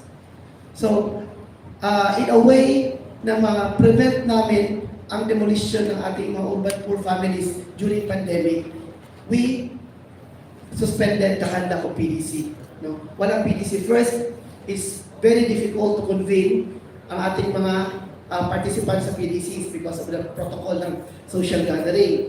And then, second, of course, di ba, stay at home tayo, according to Chairman Feliciano. Stay at home tayo. Paano tayo mag-stay at home kung wala na tayong bahay? So, we nasuspend ang pre-demolition conference. Although, nang bumalik na yung, suspend na yung DILG Memorandum Circular na nag-direct ng pag-clearing ng mga road right-of-way during pandemic, when it was lifted, may verbal instructions si Chairman Alvin Feliciano noon sa amin, sa Chief of Operations ng buong PCUP, na i-lift na yung suspension. So, although walang na-issue na suspension si Chairman Alvin Feliciano, but verbal instruction lang niya sa mga field operations, we continued na naman yung pag-conduct ng pre-demolition conference.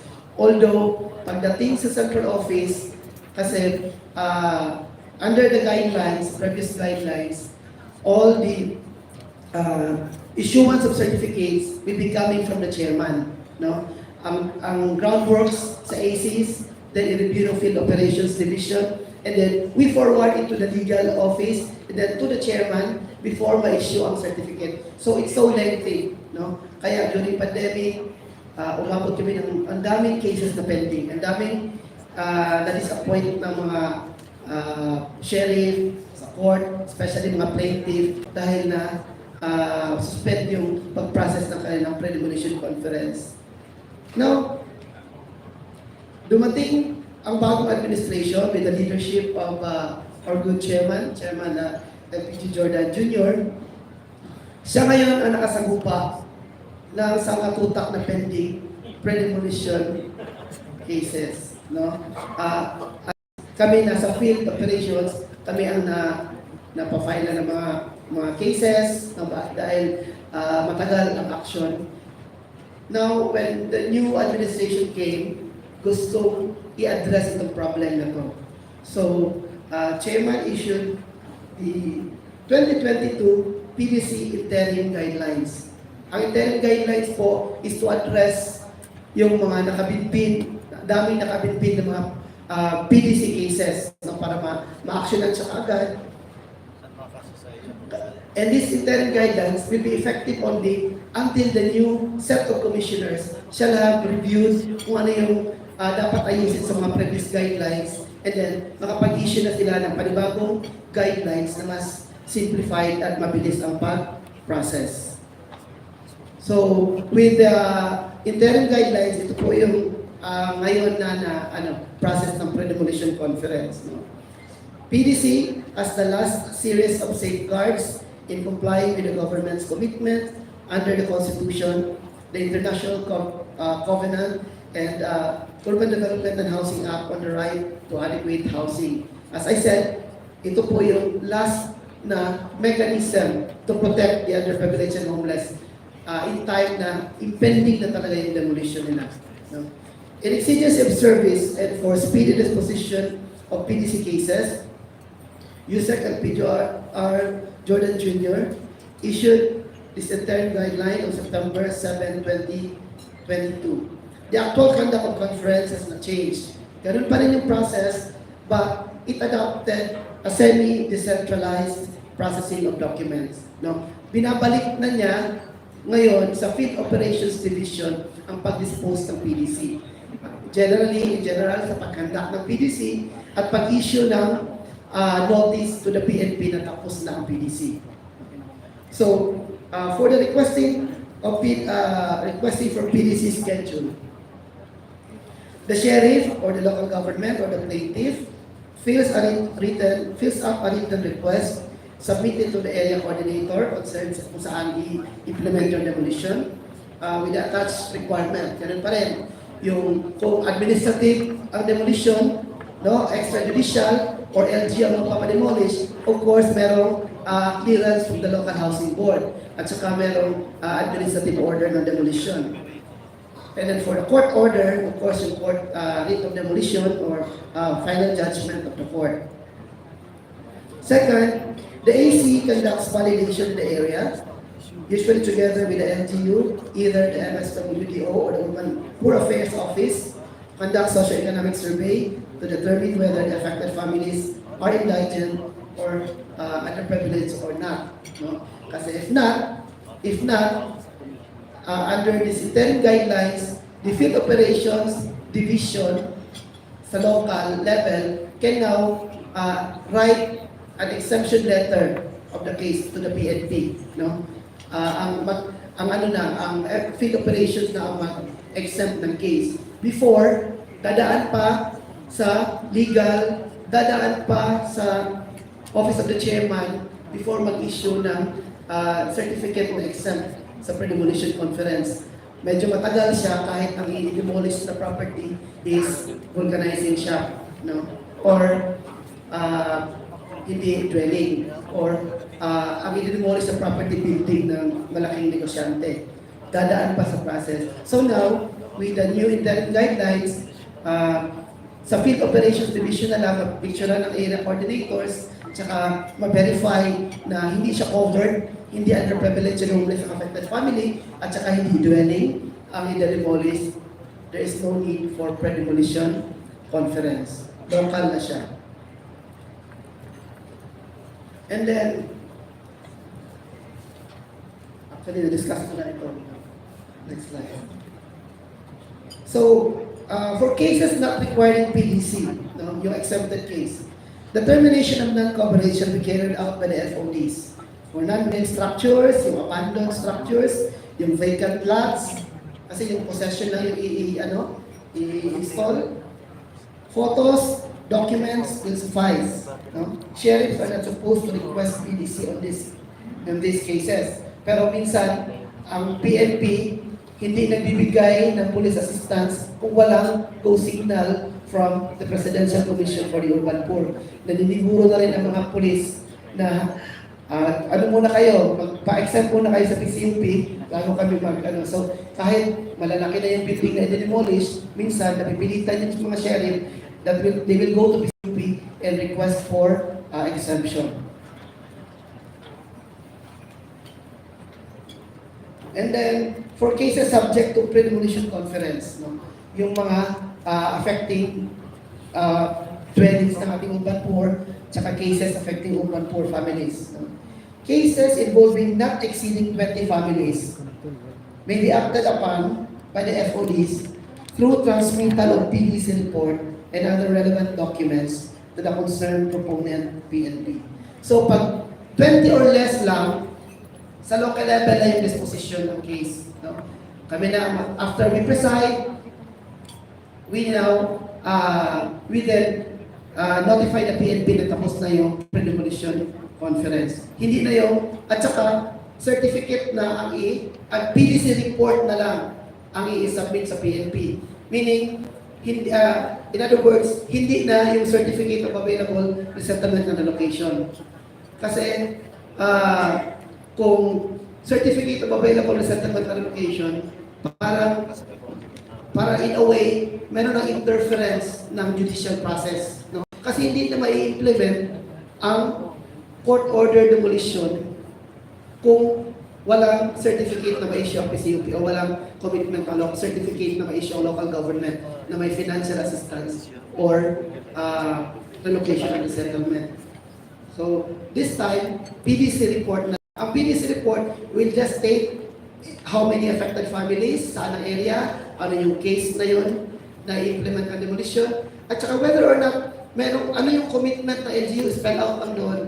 Kung merong commitment ng LGU, nag-provide ba ang local government, nag-provide ba ang any agencies authorized to demolish ng relocation or resettlement or financial assistance na require ng batas. No? It will be up to the PNP, it will be up to the CHR kung mag-file ng case against sa mga nag-violate ng requirement ng just and humane demolition and eviction.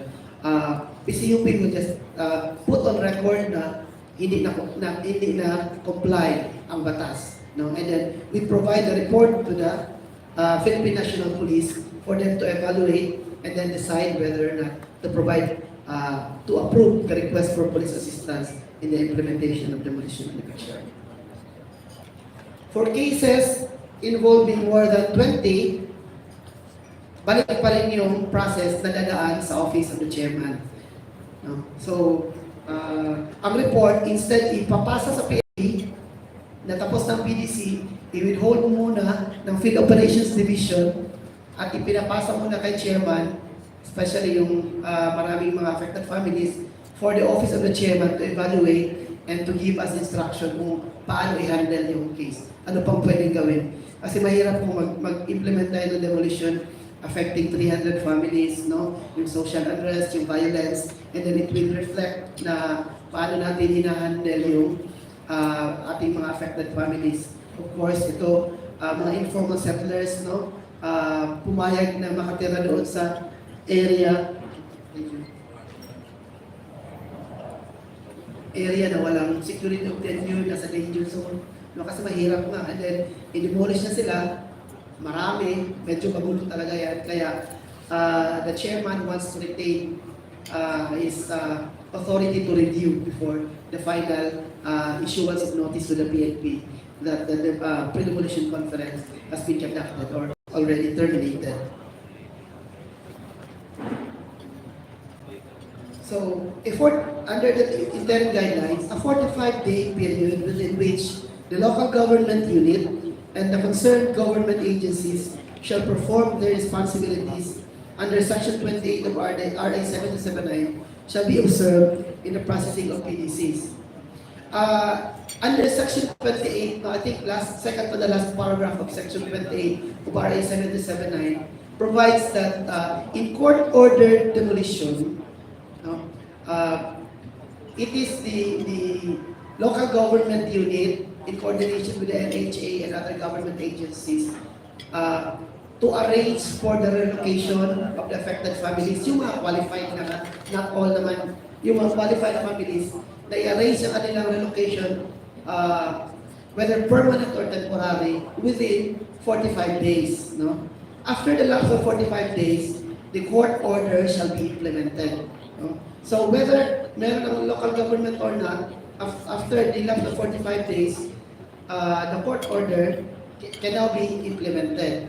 So, sa amin sa PCUP, with the interim guidelines, we want to ensure that the 45-day period is observed. Kumbaga, nabigyan ang local government unit ng at least 45 days period within which to arrange for a temporary or permanent relocation, which is also, I know 45-day period is a very short time, no? Especially sa court order demolition, wherein the LGUs are hindi naman nakaprepare, no? Kasi biglaan yung mga court order demolition. So, the issuance of our report to the PNP, hintayin muna namin yung 45-day period for the LGU to have ample time to arrange for resettlement and relocation or provision of financial assistance to the affected families. Number 4, after conduct of PDC, instead of certificate, a PDC report shall be transmitted to the proponent PNP regional office, indicating therein that the PDC has been conducted. Hindi na siya certificate of availability of relocation or certificate of availability of financial assistance, no? But report lang na PDC, na-conduct na yung PDC. At saka ano yung mga commitment ng different government agencies. Also, in contentious cases, no, although kahit konti lang yung affected families, pero medyo may mga gray area sa batas na medyo kailangan pa i-resolve, no? Ganun din ang ginagawa, parang affecting more than 20 families. Ipinapasa namin sa central office to give the chairman the privilege to review the case to make appropriate decision whether to go on with the termination of PDC na and then notification of the PNP na tapos na ang pre-demolition conference. Then, meron ding provision dito sa interim guidelines that the FODs shall exert all possible means to help ensure compliance with the just and humane demolition and eviction under existing laws. No? Kasi kung tingnan natin, ito, report na lang ang ibibigay sa PNP. Mag-report na lang kami na tapos na ang pre-demolition conference. Hindi na yung certificate of availability. Kasi yung pag-certificate of availability, of course, deadlock talaga yun. Mahirap i-pursue yung implementation of demolition because walang police assistance dahil walang certificate of availability of resettlement or relocation. Well protected talaga urban poor. Although, parang lalabas sa PCUP dito, in that case, na interfering with the court process. Diba? Kasi pag-deadlock na kasi walang issue ng PCUP. So, dinagdag itong provision ito sa interim guidelines na kahit na hindi na tayo nag-require, hindi na nag-issue ng certificate of availability of relocation or resettlement ng PCUP as requirement for endorsement, no, favorable endorsement to the PNP, they approve yung request for police assistance, dapat gawin pa rin ng mga area coordinators ng Field Operations Division of PCUP ang lahat ng coordinating efforts, no? Lahat ng agencies, even sa landowners, to negotiate for provision of resettlement and allocation of financial assistance sa affected families para man lang ma-lessen talaga yung impact ng demolition sa kanila na talagang mai-implement na dahil nag-lapse na yung 45-day period. And then, the interim guidelines also remove the 90-day validity of the certificate of PDC certificate of PCUP. No, as I said kanina, yung PDC certificate na pinapasa sa PNP, nag-expire yun noon. Nag-expire siya. 90 days lang. Kung hindi ma-implement, matawag na naman ulit ng mga different government agencies. But now, wala nang expiry. No? Although, of course, if matagalan ang pag-implement ng sheriff with the local government after the issue yung notice na nakandak ng PDC, hindi ka agad na-implement yung demolition and eviction, we still exert all our effort na i-monitor whether available pa rin yung mga assistance na ibibigay ng ating government at mga partners sa ating kawawang mga urban poor families ng nag-demolish. So, that's all for my brief part. Medyo, I think lumabas ako ng 10 minutes siguro kasi medyo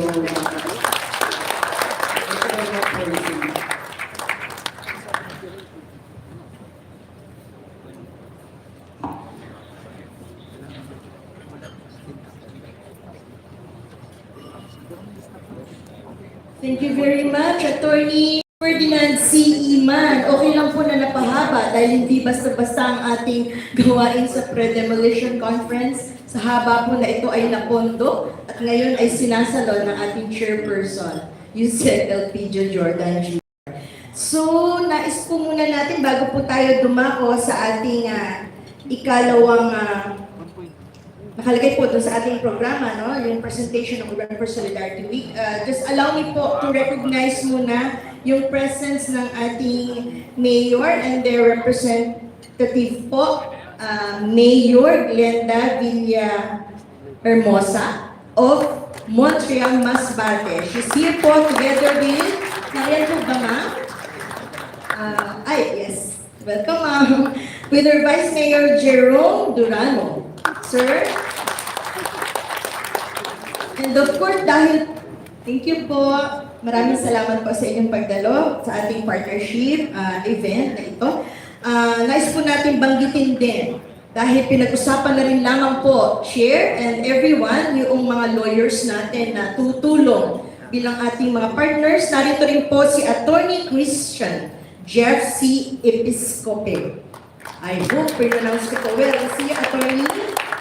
Siya po ang Regional Director ng CHR-NCR at magiging kabahagi at partner din po sa usaping human rights. Attorney Christian Jeff Episcope. Ayun, Attorney, maraming salamat. Our partner from CHR or Commission on Human Rights. And of course, ito rin po, banggitin ko na lamang din, nandito po ang ating mga PCUP ambassadors. Meron pong 13, pero sila po ay 3 po na narito. Pwede po bang, pwede po bang tumayo para ma-recognize ang lahat ng ating mga PCUP ambassadors na narito po bilang ating kabahagi or partner din sa hapong ito, sa event na ito at sa ating mga gawain. Everyone, a round of applause for our PCUP ambassadors. Meron po akong 17 na kasama natin yung mga pangalan na narito. Maraming salamat po, sir and Madam, thank you very much, our PCUP ambassadors. And another ADP po para sa ating matutunghayan na presentation ng Urban Poor Solidarity Week from our PIU and ITU. Dadako na po tayo sa pagpe-present ng audiovisual presentation for our UPSW 2020.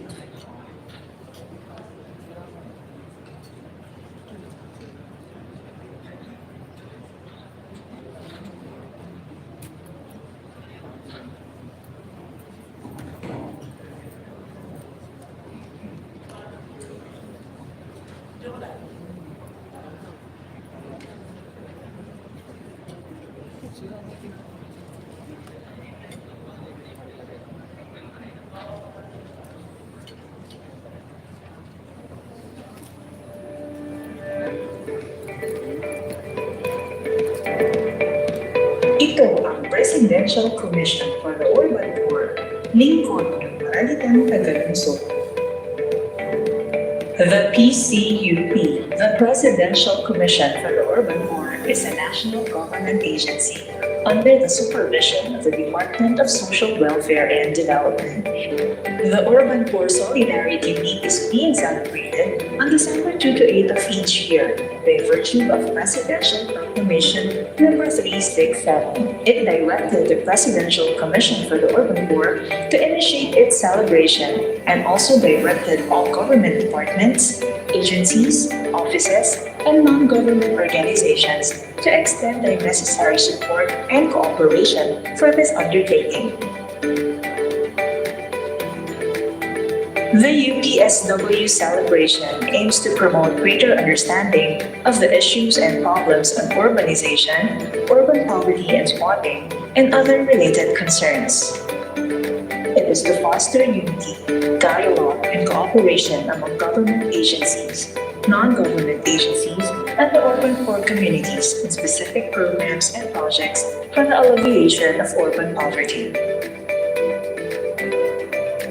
Celebrating the Urban Poor Solidarity Week is recognizing our urban poor communities as partners in national development and to make them feel that the government is here to help them towards achieving their dreams and having their own threat threats of demolition and eviction, opening doors for livelihood and employment opportunities for their economic growth.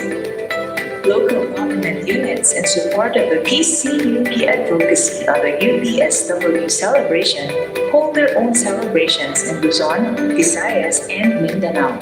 And in the National Capital Region, the local government of Valenzuela, Pasay, and Mandaluyong have consistently celebrated this momentous week every year. Come December 7, 2022, the Presidential Commission for the Urban Poor will be celebrating the Urban Poor Solidarity Week with the theme, ika-36 na taon ang pinag-ibayong serbisyo tungo sa pagbangon ng maralitang Pilipino. Pusong PBBM, Pusong Pilipino. Urban poor communities from NCR and Luzon will be attending this activity with urban poor organizations from the Visayas and Mindanao who will be joining the celebration virtually. Highlight will be the message of support from His Excellency President Ferdinand Bongbong R. Marcos Jr. to inspire, encourage, and assure these communities of our President's support and love for them.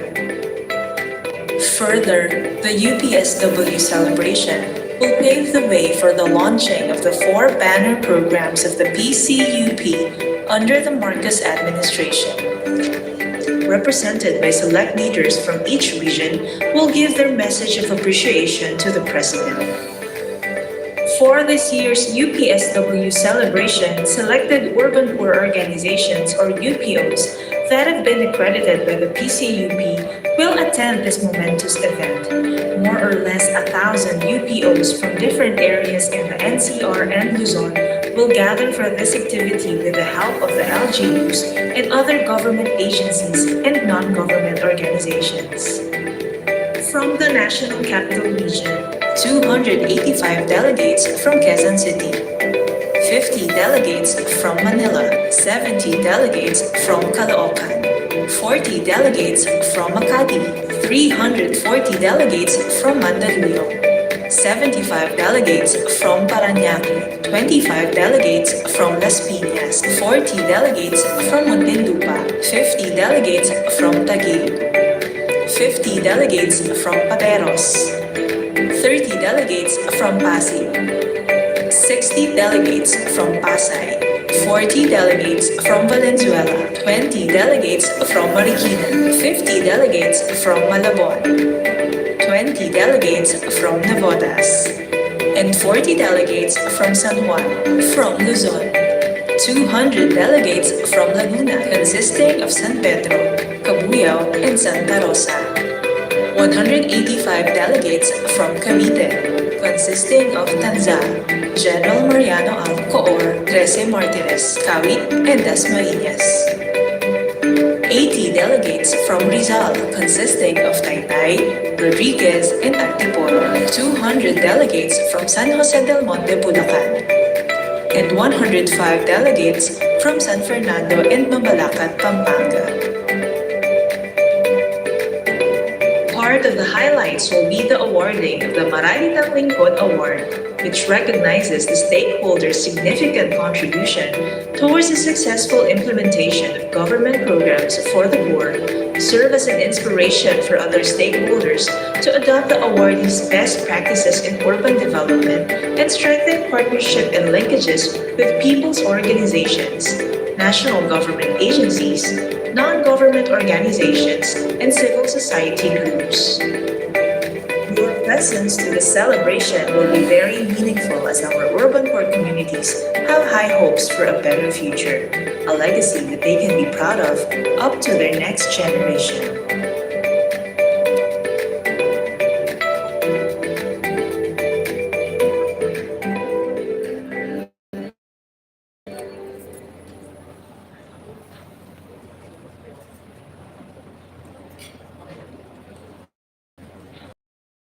Maraming salamat ITU for that presentation. So, we are looking forward to the UPSW 2022 this coming December. Idahako na tayo sa pinaka-highlight ng ating event ngayong araw na ito. Two of our most esteemed and most seasoned area coordinators are chosen to to moderate our open forum. Friends, they are none other than Mr. Robert U. Bonifacio of Luzon Operations and Mr. Winston Morelia of the NCR Operations. The floor is yours.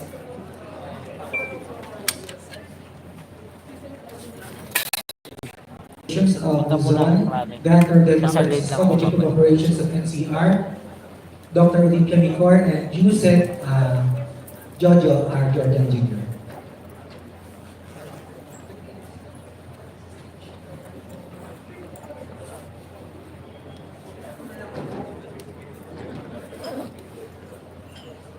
Good afternoon po.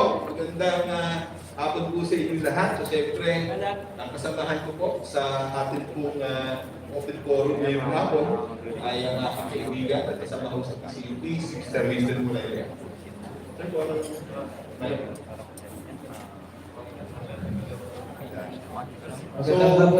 Magandang hapon po sa inyong lahat. So siyempre, i-recognize lang po muna namin ang aming mga official sa PCUP sa pangunguna po ng ating chairperson and CEO, si National Secretary del Pido Jordan Jr., ang ating pong mga commissioners, sa pangunguna po ni Commissioner Ray Galupo, Commissioner Andre Nicolutayag, Commissioner Paulo Blanco, and Commissioner Remedios Chan. At sa ating pong mga kasamahan at officials, sa Presidential Commission for the Urban Poor, at sa amin pong mga chief of operations na naririto, sa pumumuno po ng aming chief of operations ng National Capital Region, sa pumumuno po ni Ms. Olympia Micor, ang aming pong chief of operations mula po sa Field Operations Division for Luzon, ang ating pong chief of operations, si Sir Rodel Francisco, at ang ating pong chief of operations from Field Operations Division for Mindanao, si Attorney Ferdinand Iman. Unfortunately, meron po tayong Chief of Operations for the Visayas, hindi lang po siya nakarating ngayong hapon. So, may invite ang atin pong magiging panelists, no? Para po mag-respond po sa mga questions. Panelists po sila, reactors, hindi po sila respondent, no? Kasi po sanay na kami sa PBC. So, respondent na po yung ano. So, Sir Winston? So, good afternoon everybody. Kasi everyone was feeling intimidated kasi pinakilala namin yung mga bago namin pamunuan. And of course, with the lawyer, a lot of lawyers, let us not be intimidated. So, as much as we wanted to have this open forum, meaning we cannot be so open if we are not so relaxed. So, pwede tayo mag-Tagalog, para masabi natin yung mga... Ano, alis na kayo? Hindi ko naman kasi paring wala na So, para po maging orderly at facilitate po natin ang tayo sa ating open forum today. Meron na po tayo konting mga rules na dapat po natin sundin. So, ang bawat magtatanong po yung mga viewers natin, maraming salamat. Meron tayong open forum dito. Pasensya na po, di po tayo kasi bawal po dito mag-talking na baka nakaka-distract po ang ating pagsasalita. Medyo lumayo na po ng konti ngayon para lang makabati po sa inyo mga viewers. Ma'am Lenny Maggie, maraming salamat po sa Stella Masada. Yan, Domingo Ebro, maraming salamat po sa iyo. Lolo Ray, maraming salamat na Lenny. Lenny Maggie, thank you so much. Ma'am Bing, maraming salamat. Lapit na po tayo doon mga kaibigan para sa makikinig po tayo sa debate sa open forum. Hindi ang maraming salamat. Rita Aquino, thank you so much po. Pag-organizer, maraming salamat. Senior citizen, thank you so much. Ayan po, doon na po. Lapit lang po tayo doon, ha? Regularly. And then yung secretariat po pa rin, sulat sila, no? Para doon sa mga nasagot ng tanong, halimbawa, pwede hindi na ulitin except for case-specific questions. Pwede na rin naman yung tanongin sa area coordinators na area at nandito yung ating mga LGU counterparts. No? Sa pag-ask po nyo ng question, please state your name at kung saan po kayo nanggaling na LGU or kung anong organizations po kayo nanggaling. Yun na po ang kailangan yung sabihin, no? Hindi po na sabihin ang personal circumstances. No? So, direct questions po ang atin pong hinihiling, kagaya po nung sinasabi ni Winston kanina, unless ang atin pong mga question ay case specific o kailangan po ng mga facts. Ano po?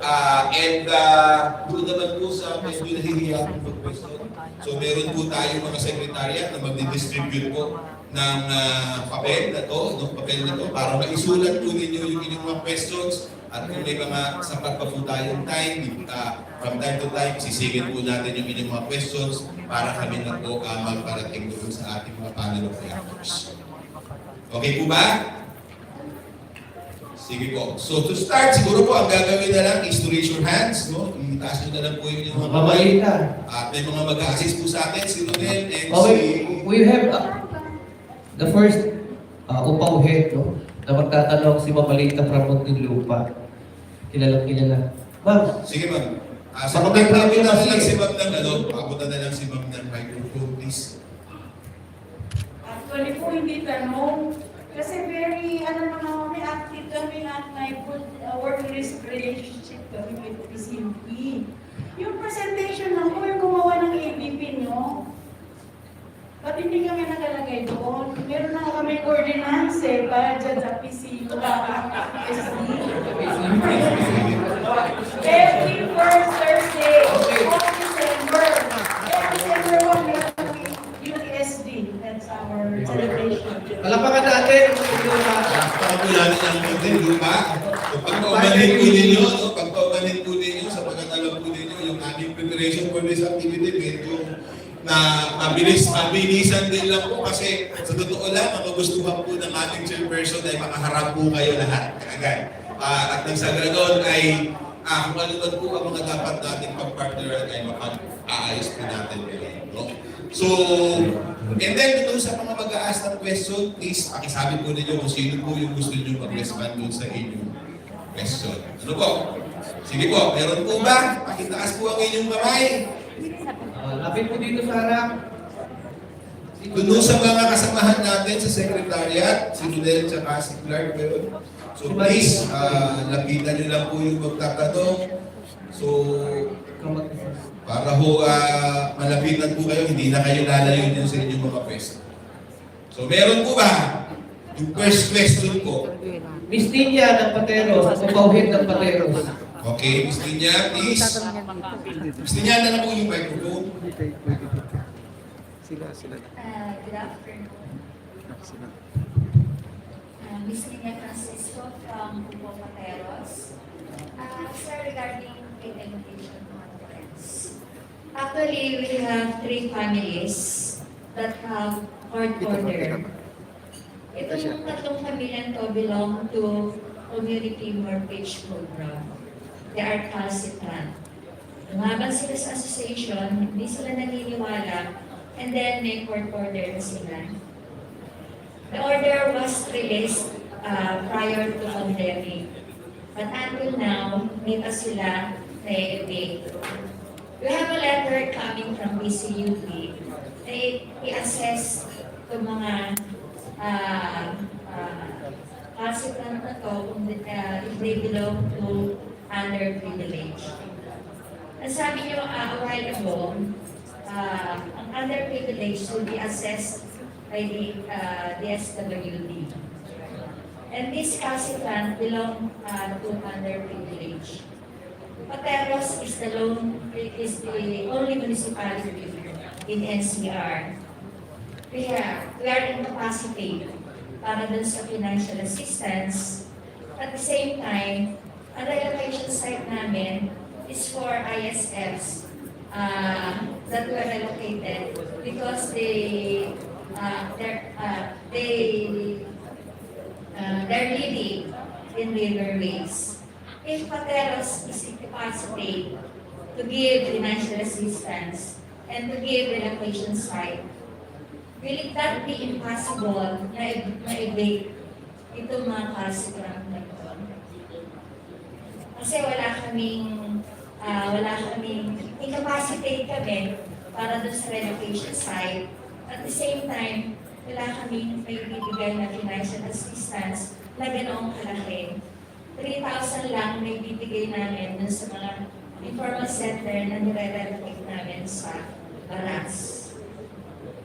Ang ibig bang sabihin nito, hindi may evict yung mga kaso dahil incapacitate kami. Sige po.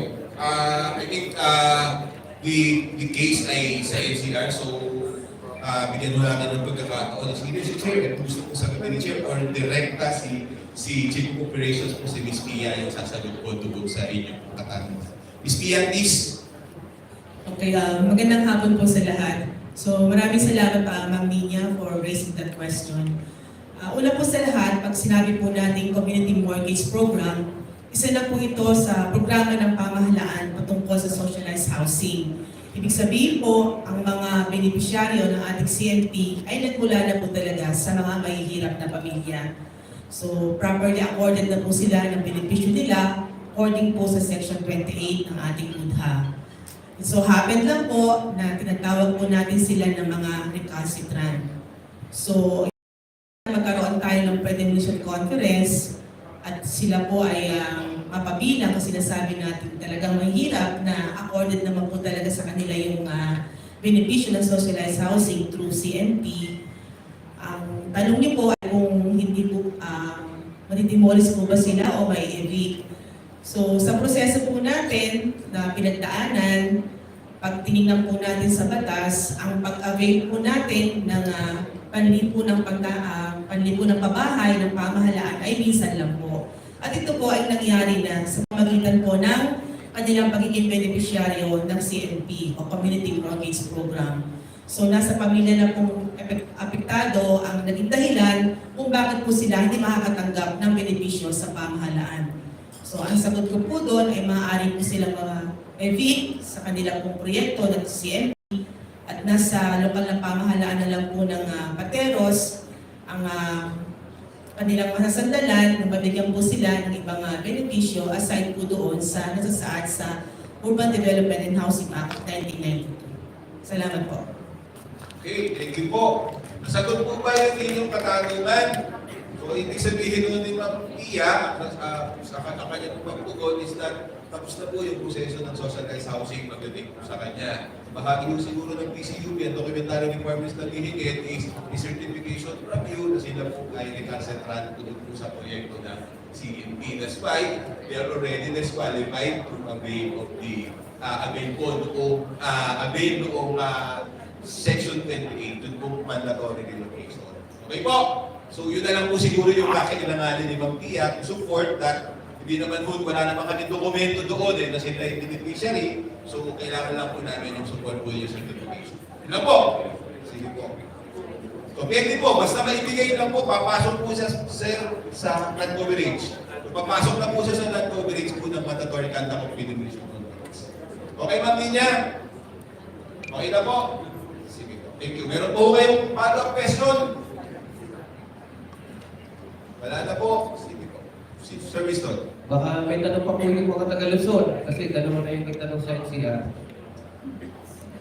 So tayo naman po mga Pwede taga-Luzon, baka gusto naman po natin bumawi. So yung mga taga-Luzon, si Miss Lisa. Miss Lisa, meron ka bang katanungan? Si Sir Ding, baka may katanungan si Sir Ding from Antipolo. Sir, bibigyan ka ng pagkakataon ngayon para makapagbigay ng katanungan po sa aming mga sa ating mga panelists. Sige, Sir. Okay po, good afternoon po. Katulad din ng tanong kay ng Pateros, sir. Meron kami bit of demolition dito sa Tipolo. With take-out project na rin po ito. More than 90 family in one community. Yan po ang ito. Sabi nga po natin, ito yung nasa CNP program. Ito na rin po yung relocation na tinatawag natin once. Ngayon po, matagal-tagal na rin po itong hindi na i-implement. Ang isang burden po rito ay yung aming relocation.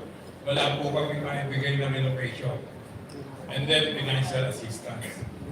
Lagi pong namumulit sa amin yung plaintiff. Ito po yung association. Ano po ang pwede nating tulong na magagawa po dito? Chair or the Chief of Operations of Luzon will answer. Sige, sabi naman po ni Chair, Fleet Operations Division po, sir. Please. Sige po. Same yung din, same yung question nyo. So, yung situation niya, pagkakaiba lang, medyo malaki po yung, kung di ako nagkakamisan din yung deposit ba yan? Yung kaya na kong Ariel. dumami yung recalcitrant trust, pero tinatanong ko nga ba't ganun kadami. Pero anyway, naiintindihan po namin din kasi yung samahan, kasi alam niyo po yung community mortgage program, ang haba po ng proseso niya bago siya nag-take out. Tapos yung mga recalcitrants, ito po yung mga hindi sumama from the start sa proyekto. So inayawan nila yung proyekto, di ba? I think most of the LGUs alam po yan.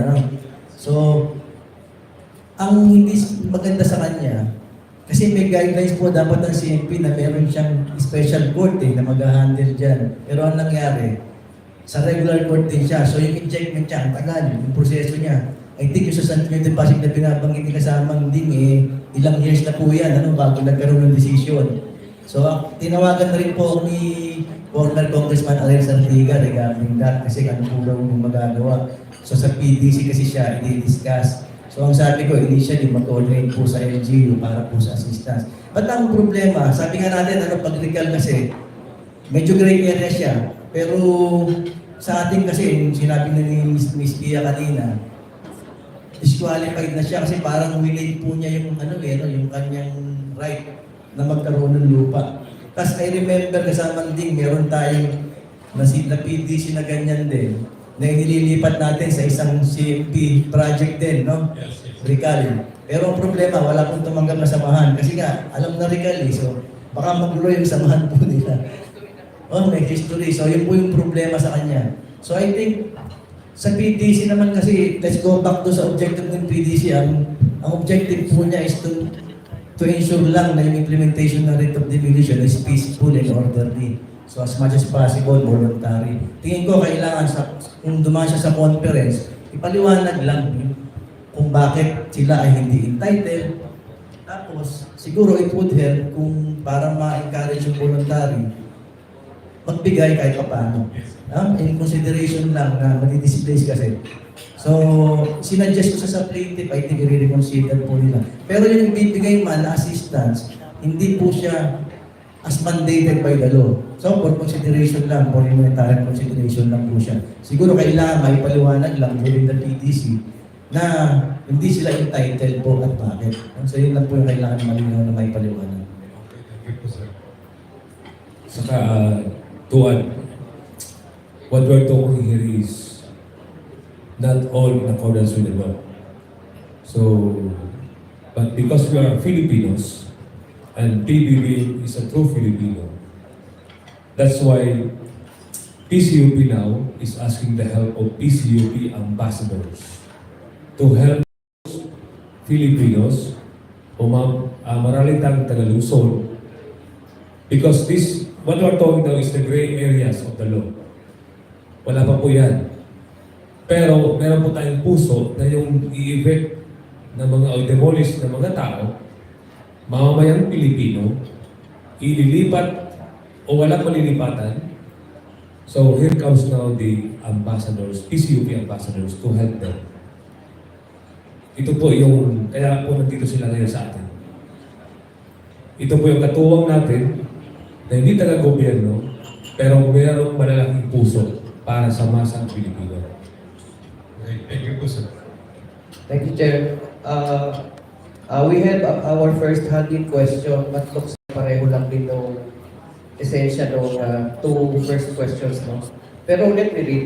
In situation where ISFs are living in a private property with court order already, kaya lang may nakalagay as housing office.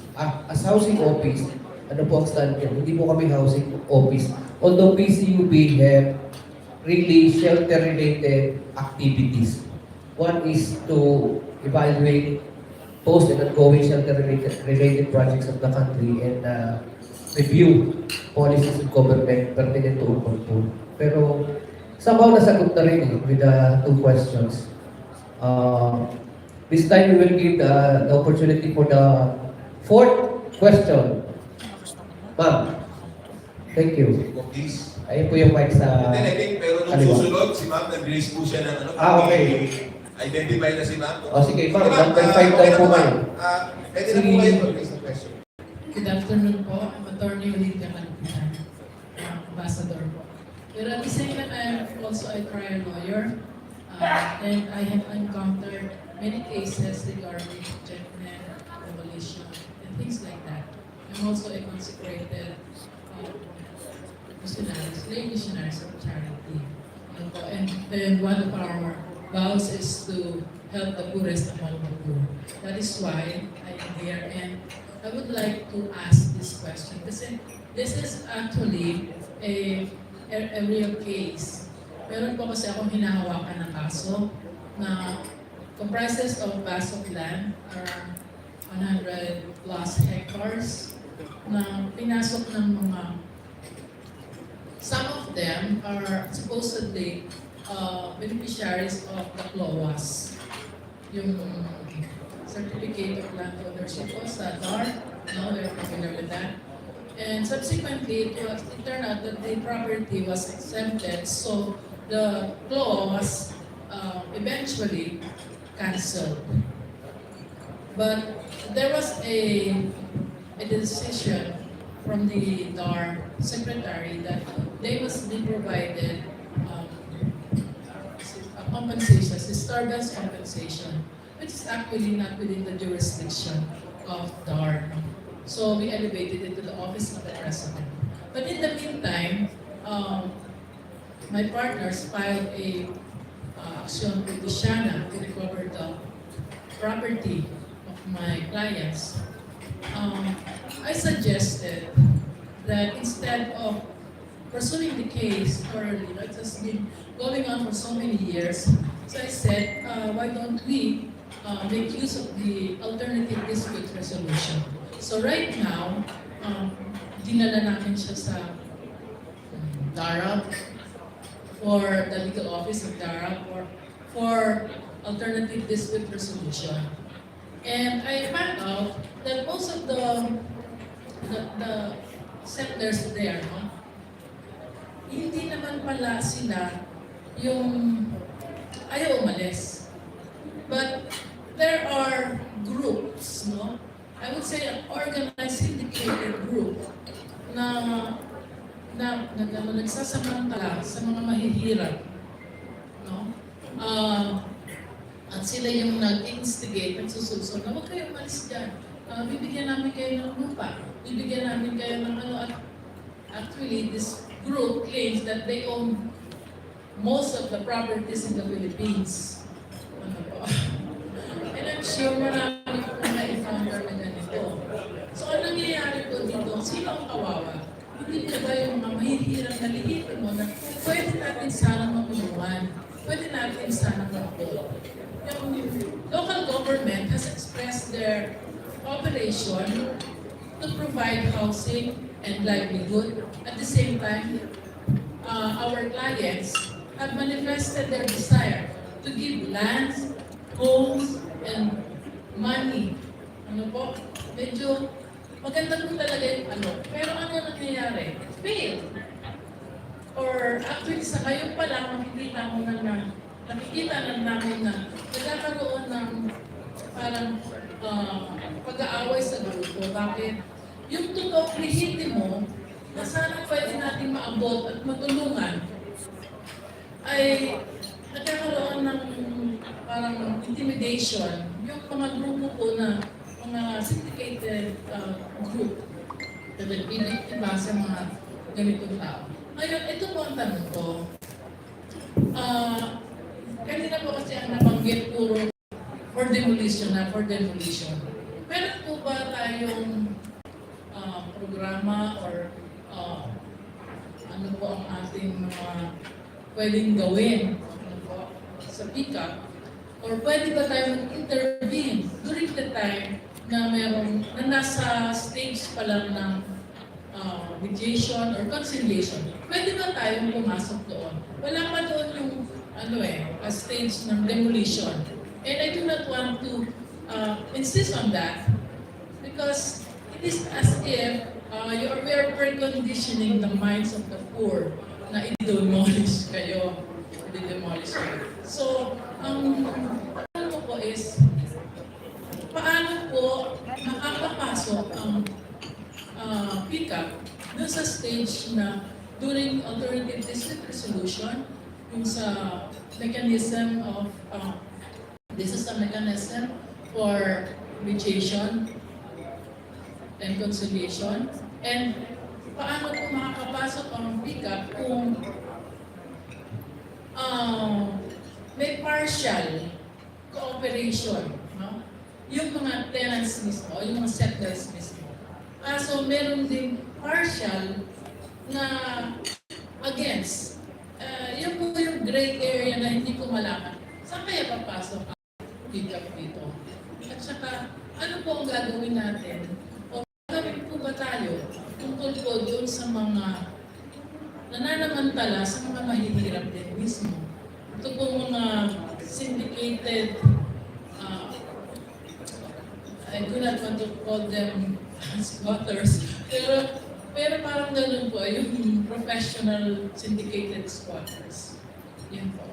Okay, Attorney, I think yung tanong na ho ni Attorney is because doon sa mga properties na kung saan may mga nag-i-influensya doon sa mga actual occupants, sabihin natin mga legitimate, no? Legitimate occupants.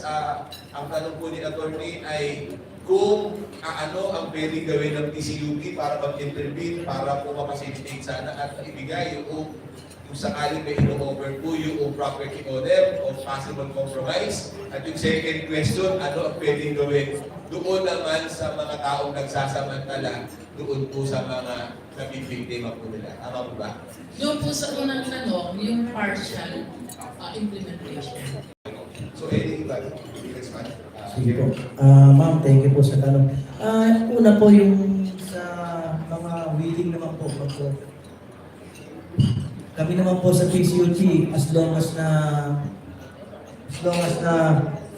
yun po sasabi yung group na nakausap mo, pwede po naman na para lang po makapasok kami doon sa intervention na sumulat lang, i-address lang po kay Yuse kasi attention po kami sa Luzon para po makapag-intervene din po kami or ma-explain. Kasi may mga options po na pwede namang gawin para po ma-discourage yung demolition. O especially kung hindi pa naman siya nasa mediation pa, no? Okay po siya na mapaliwanagan yung mga tao kung ano po yung programa ng gobyerno na po pwedeng mag-apply sa kanila, especially kung papayag naman po yung landowner, no? At saka po kumbaga may mutual agreement sa dalawa. Meron po namang programa, ano, yung community mortgage program or other modes na pwede po ma-bail ng mga tao.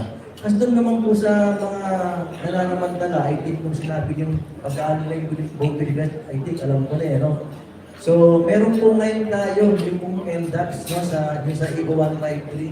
Actually, active po sila ngayon sa orientation sa mga local government units. So, I think kailangan ma-involve po natin yung local government unit kasi magkakaroon po ng mga local committee against squatting, against professional squatters.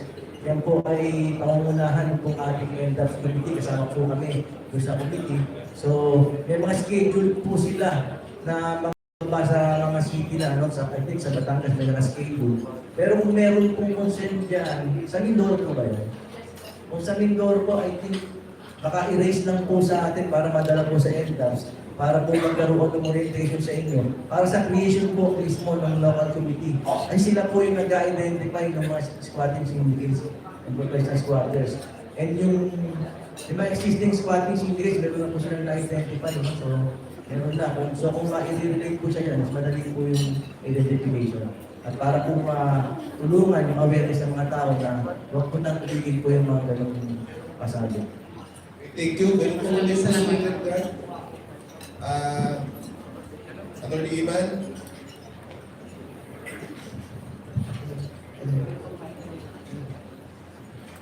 Regarding po sa yung sa mediation na process.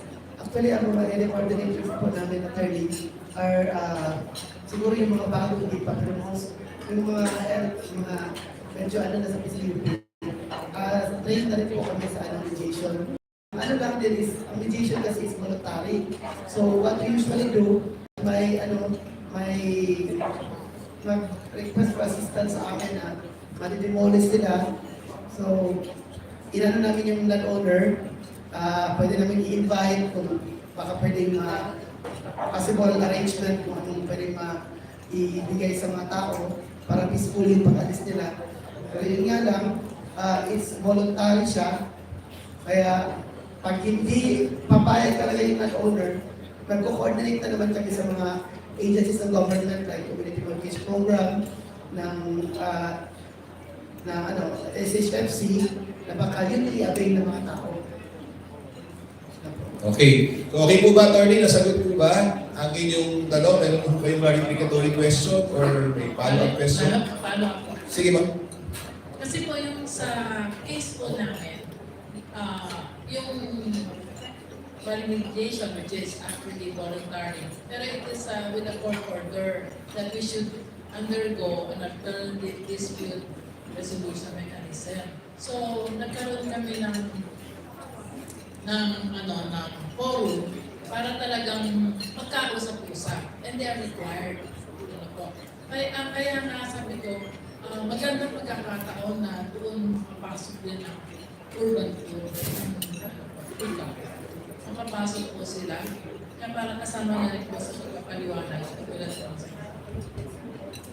Actually, attorney, all you have to do is to just invite PCUP.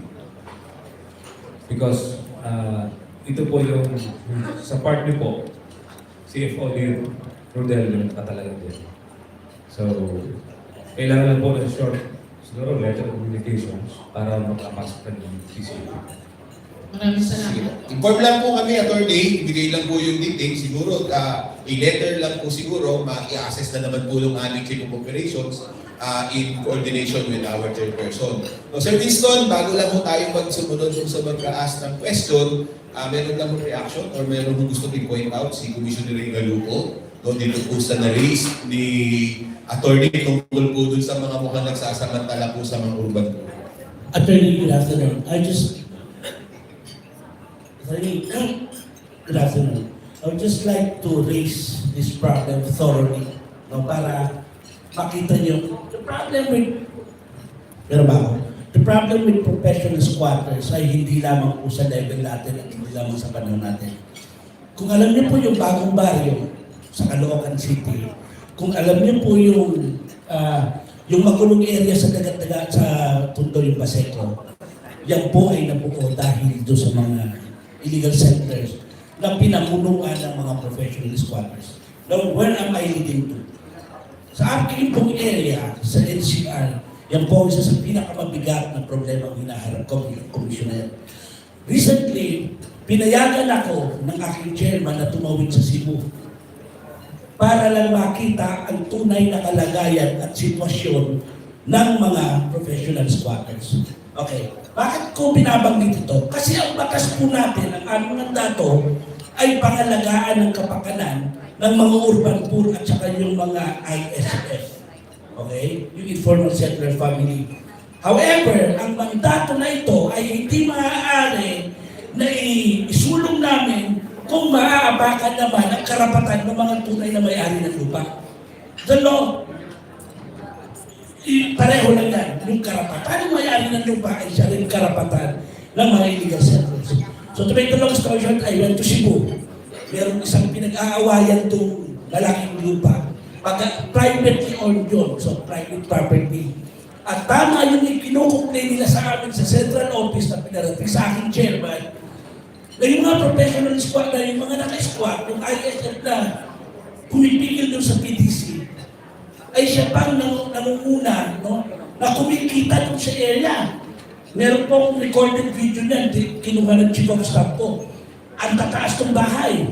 Ang kotse tatlo, may Pajero, meron pang Mitsubishi Montero, at sila yung nagsasabi sa amin, at sa Malacanang, na sila yung ISF. So nasaan dito yung batas? Ang stand dito ng PCUP, ganito. There is one mayor here in Metro Manila na baka makausap ko sa darating na panahon. Ito ay si Mayor Joy Belmonte. Na yun yung kanyang problema at i-discuss namin at i-discuss din namin ang kaibigan ko si Mayor Along Malakitan Kasi ito po, ang dapat po nag-identify dito, yung mga barangay. Hindi namin ito problema. Dapat doon pa lang inaayos nila sa level nila. Kung wala na talagang magawa, italhin nyo na sa amin at gagawa namin ang paraan. Pero the first and primordial concern here is the identification of those professional squatters. Ito ang banata natin. Now, may mga kaibigan tayo sa DILG, may mga kaibigan tayo sa DSWD. Pagtulong-tulungan natin. Let's get rid of professional squatters. Hirap na nga yung masa na tinutulungan natin sa lupa eh. Kinukuha pa ng mga to. Alam mo ba nung dumating kami sa bagong baryo when I was young? Pati ilaw at tubig, binabayaran namin doon sa may hawak ng lupa. Sila yung Meralco, sila yung nawasa. Hindi naman sila may-ari, nag-spot lang sila ron yung mga goods. So that's the problem. Hindi natin na-address. And that's what we're going to do. Gusto kong makausapin na ni-embank committee yung aking kasamahang mga commissioners na nakaupo yung aming MODs at nakaupo yung aking chairman. Pag-usapan natin anong pwede natin gawin. Yan po ang isa sa mga problema ang kinakaharap natin. So in your part, yung commissioner nyo sa NCR, saka yung tatlong commissioners na nakaupo niya, kasama ang mga tao nito. Hanggang kami nakaupo rito, makikipagpakpakan kami para sa inyo.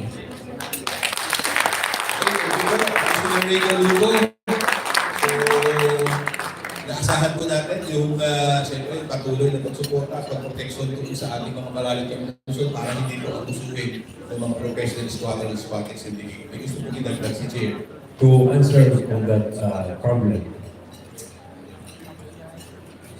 napag-aralan po namin na iisa lang po ang answer to that problem. Yun po yung satellite offices natin makarating sa lahat po ng munisipyo. Sa lahat ng munisipyo.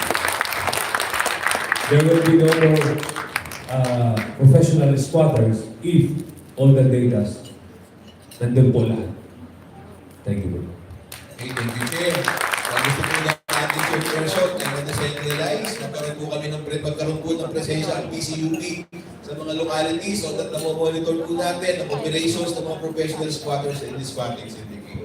So, Sir Winston, please. Dagdagan mo lang, kasi as we give orientation, sa mga LGUs requesting for an orientation with the NDAPs on how to create, craft an ordinance, possibly not only NTO, para sustainable na po.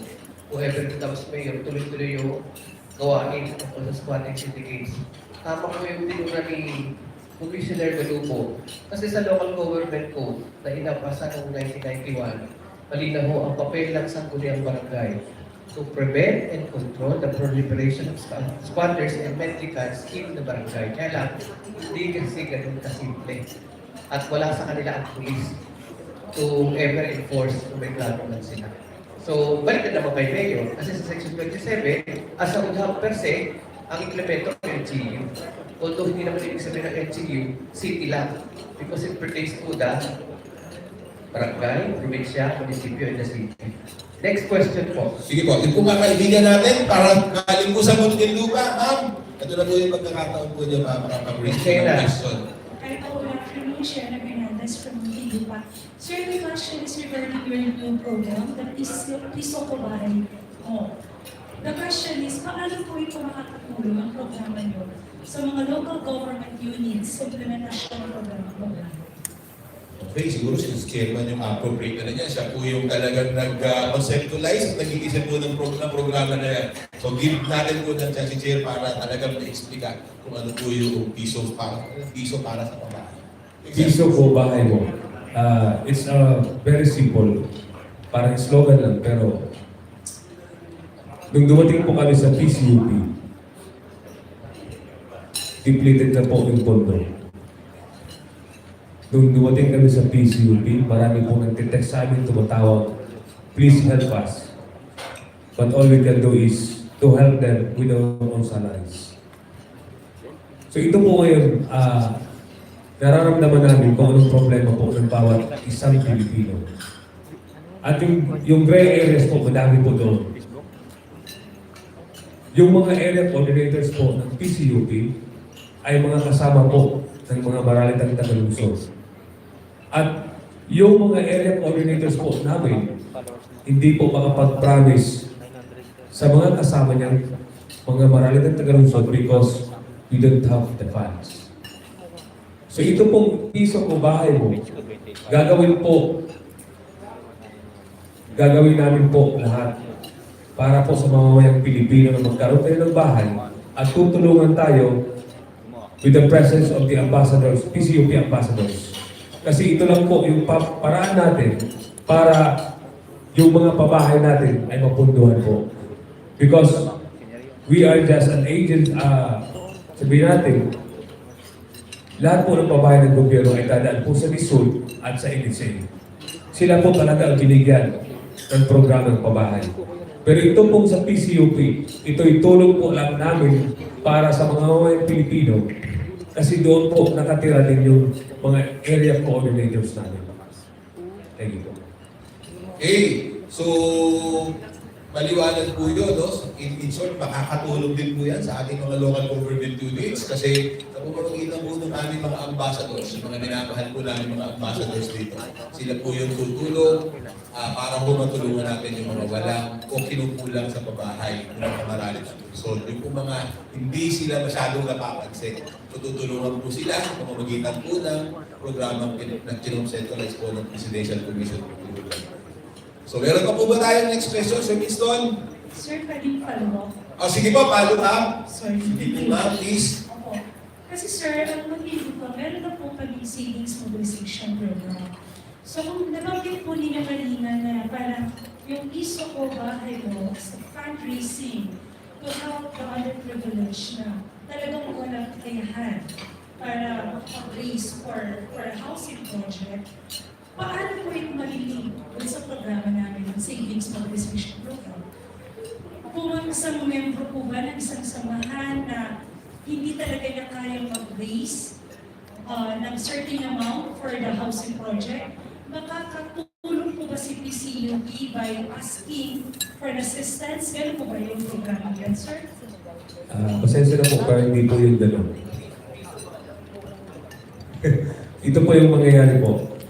We will have, meron tayong counterpart ng mga contractors. And these contractors, they are going to build the house now. And the houses na na-build nila, itong piso po bahay mo, like for instance, kung nagbigay, ito yung example lang ha, kung nagbigay yung SM, it will go directly to the contractors. Wala po dito yung PCUP, wala din yung iba. Yung beneficiary po, because we have now the data, doon sa satellite offices natin na malalagay ito sa mga munisipyo, sila po ang pagbibigyan directly. And PCUP will already be witnesses for that. Okay, so I think malaki mong programa to, malaking proyekto, at ini-involve po natin yung mga different, yung mga malalaking mga corporations, no? Nabanggit po ni Chair. So, I hope that, siyempre, panalangin po natin sa PCUP and with your help, patulungan po ninyo kami para maging matagumpay po itong programa na ino-launch po ng PCUP. So, okay na po ba? Meron po kayo pa ng question? Okay na po, satisfied na po kayo, Sir Winston?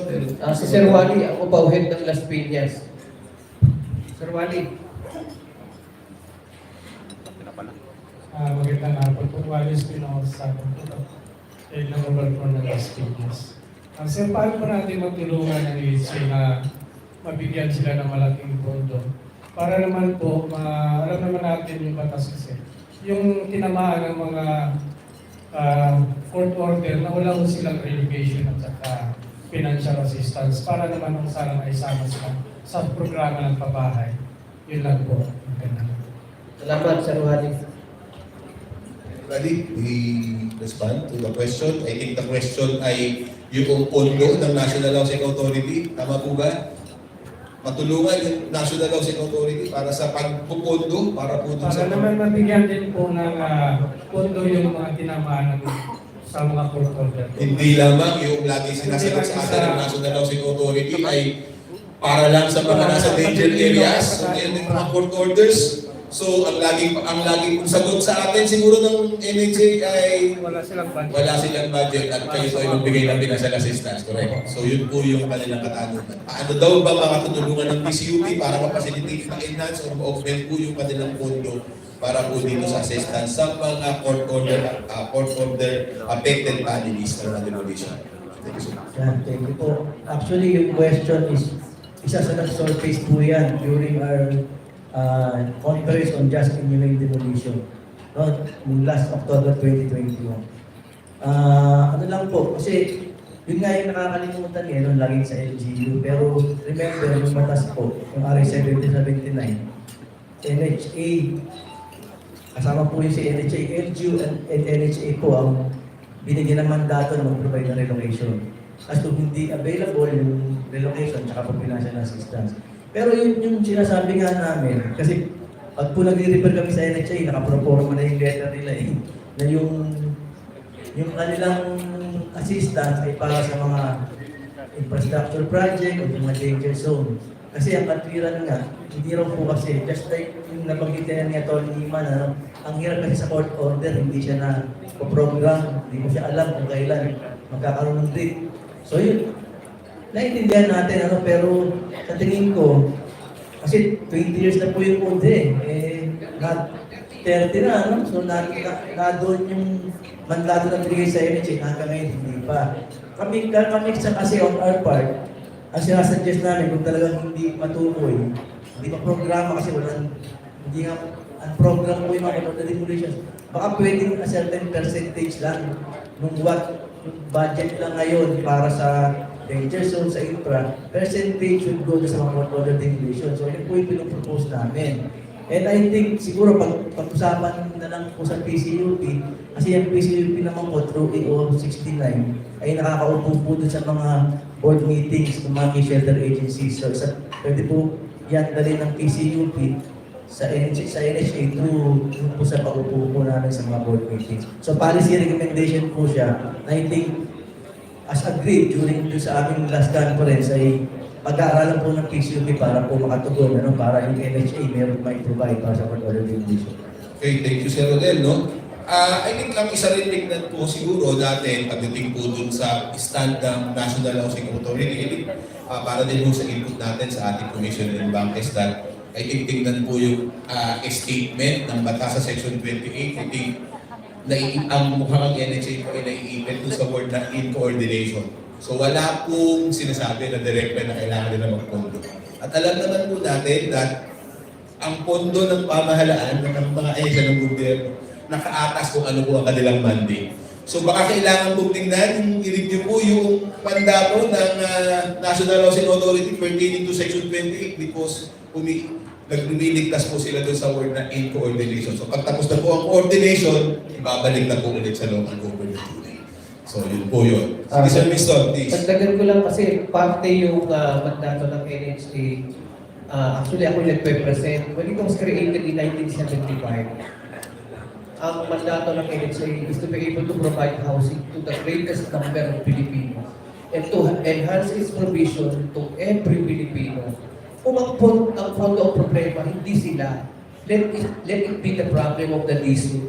Tatlo ang issue ng DSUD. Policy, obtaining funds, and housing standards. Hindi kanila yung ipasa lang nila sa DSUD. Kasi downline sila ng DSUD. Tama naman yung si Boss Rodel na i-subject siya sa mga interagency coordination natin. And from within PCUP, sa commission resolution lang, ano yung mga recommendation natin. So, we could give the recommendation to the decision makers. Sir, yan siguro yung pinakamagandang mauna ninyong commission resolution which we could draft with assistance of Attorney Iban. Thank you po. So thank you Sir Wally. Meron po kayong follow-up question? Satisfied po ba kayo sa response ng ating mga panel? Okay po. So meron pa po ba tayong question? Pakiraise po yung hand. Kung po kayo mahiya. Or meron po ba mga si Sir? Okay. Sir, recognize po natin si Sir from Dasmariñas Cavite. So sa atin pong under po sa opisina ni Mayor Jenny Barsara. Good afternoon po. Sa Dasmariñas naman po, we are part of the cleanup ng Ilog Pasig. So, yung pong mga estero na yung mga mga floodways, inaalis na po namin yung mga tao doon, tapos nililipat namin sa naik. Ang nagiging problema naman, pagdating sa naik, como yung kanilang mga anak buhay ay nasa Dasmariñas, bumabalik na naman sila doon. Tapos pasok po tayo doon sa sinabi ni Commissioner kanina, pinupukup naman ng mga barangay captains kasi butante nila yun. So hindi po natatapos yung hindi po natatapos yung pabalik-balik ng mga informal settlers. Ngayon naman po, billing naman po ang aming mayor na bumili ng purchase ng land. Ang problema po yung magiging pondo sana doon sa pabahay. May possibility po ba na sa ating gobyerno na makapagpondo ng pabahay, ang local government naman po ang bibili ng hektarya lupa? Ilan? Chair or anybody? Yes, siguro. Meron po kaming proposal para sa inyo lahat, especially for the mayors around. Kung nakikita nyo siguro, meron din nakalagay sa inyo na Ma'am, Grace, yung produkto ko.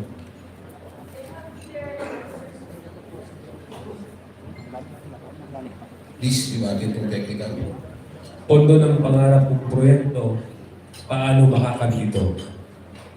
We realized and accepted the reality that kulang po talaga ang pondo at walang pondo yung mga mayors natin para sa pabahay ng constituents. Di po ba?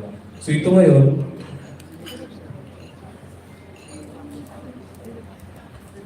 ito po, kung meron kayong kopya dyan, pondo ng pangarap kong proyekto, paano makakamit ito?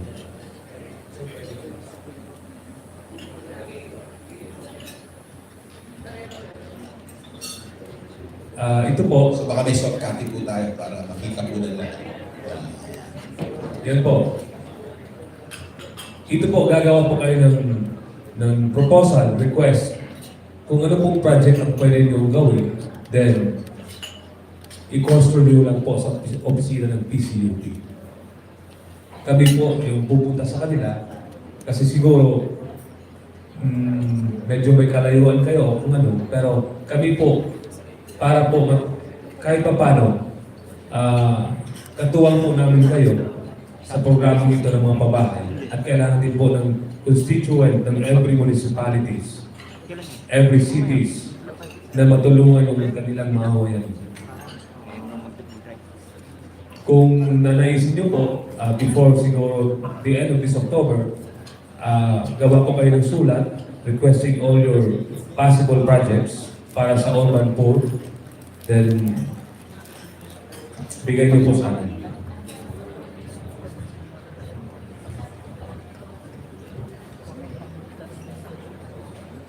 Okay po. So, I think, unless meron po kayo gusto pinagdag, I think the Chair, ang gusto lang kong ipakita, in-express po sa atin ni Chair na ang PCUP, hindi lang po yung basta kung ano lang po yung mga natin ginagawa, kung hindi mag-facilitate din kami kung paano kami makakatulong sa mga partners, kung paano tayo maka-avail, paano tayo makakuha po ng mga pondo dito po sa ilalim po ng kanilang administration. Ano po? So, meron pa hubang questions? Last 2 questions? Para po dito sa ating open forum. Meron pa hubang tanong? Pakitaas po yung inyong mga kamay. So, sir, please. Ito po ay galing po sa San Jose del Monte, Bulacan. Good afternoon po, Chairman. Dito sa San Jose del Monte, Bulacan, una yung mapasalamat ko sa PCUP. Actually, talagang nakamonitor po sila doon sa aming syudad. In fact, may mga livelihood components sila binibigay rin. Katulong po yung TESTA at yung ating ibang mga partners, lalo po sa mga resettlement area.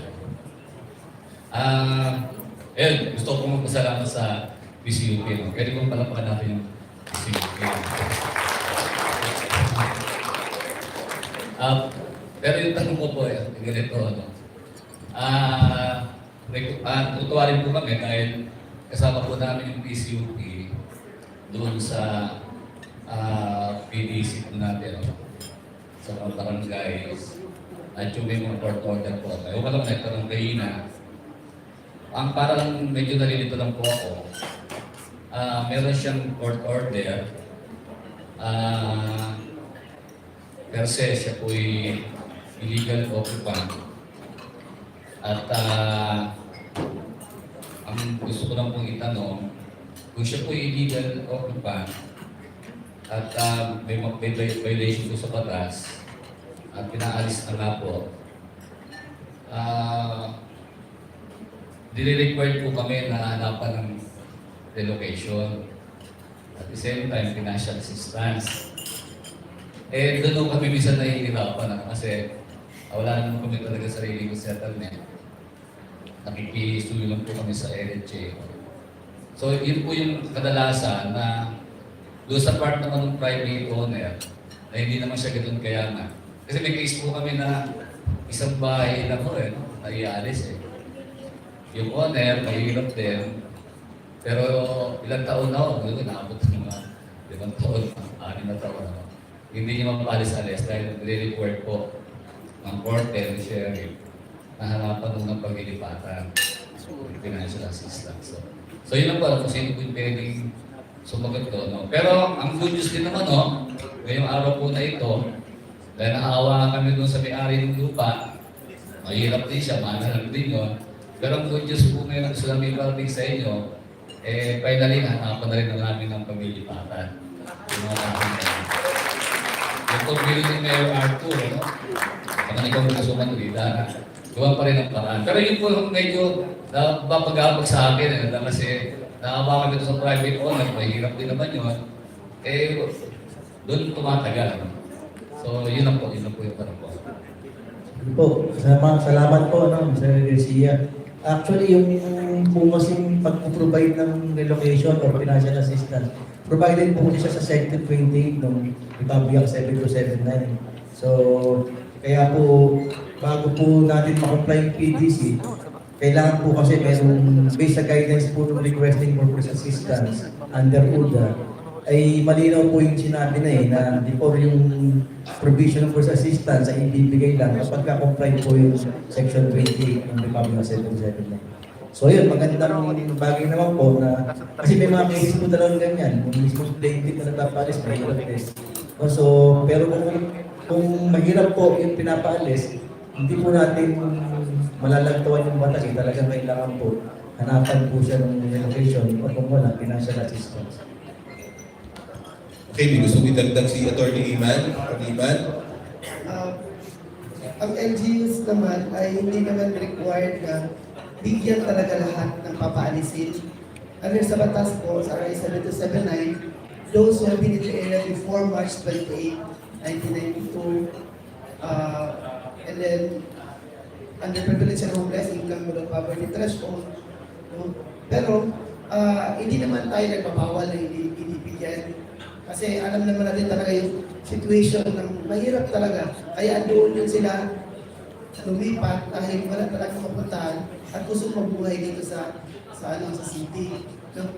Siguro, kahit hindi tayo required, but siguro meron tayong humane na pagdating sa kanila na siguro yung mga bago lang talaga, yung a week ago lang or mga 2 years ago lang or a year ago, a month ago lang pumasok sa mga property na hindi sa kanila, yun talaga yung sigurado ma-disqualify. Kasi may discourage yung mga new illegal settlers. No?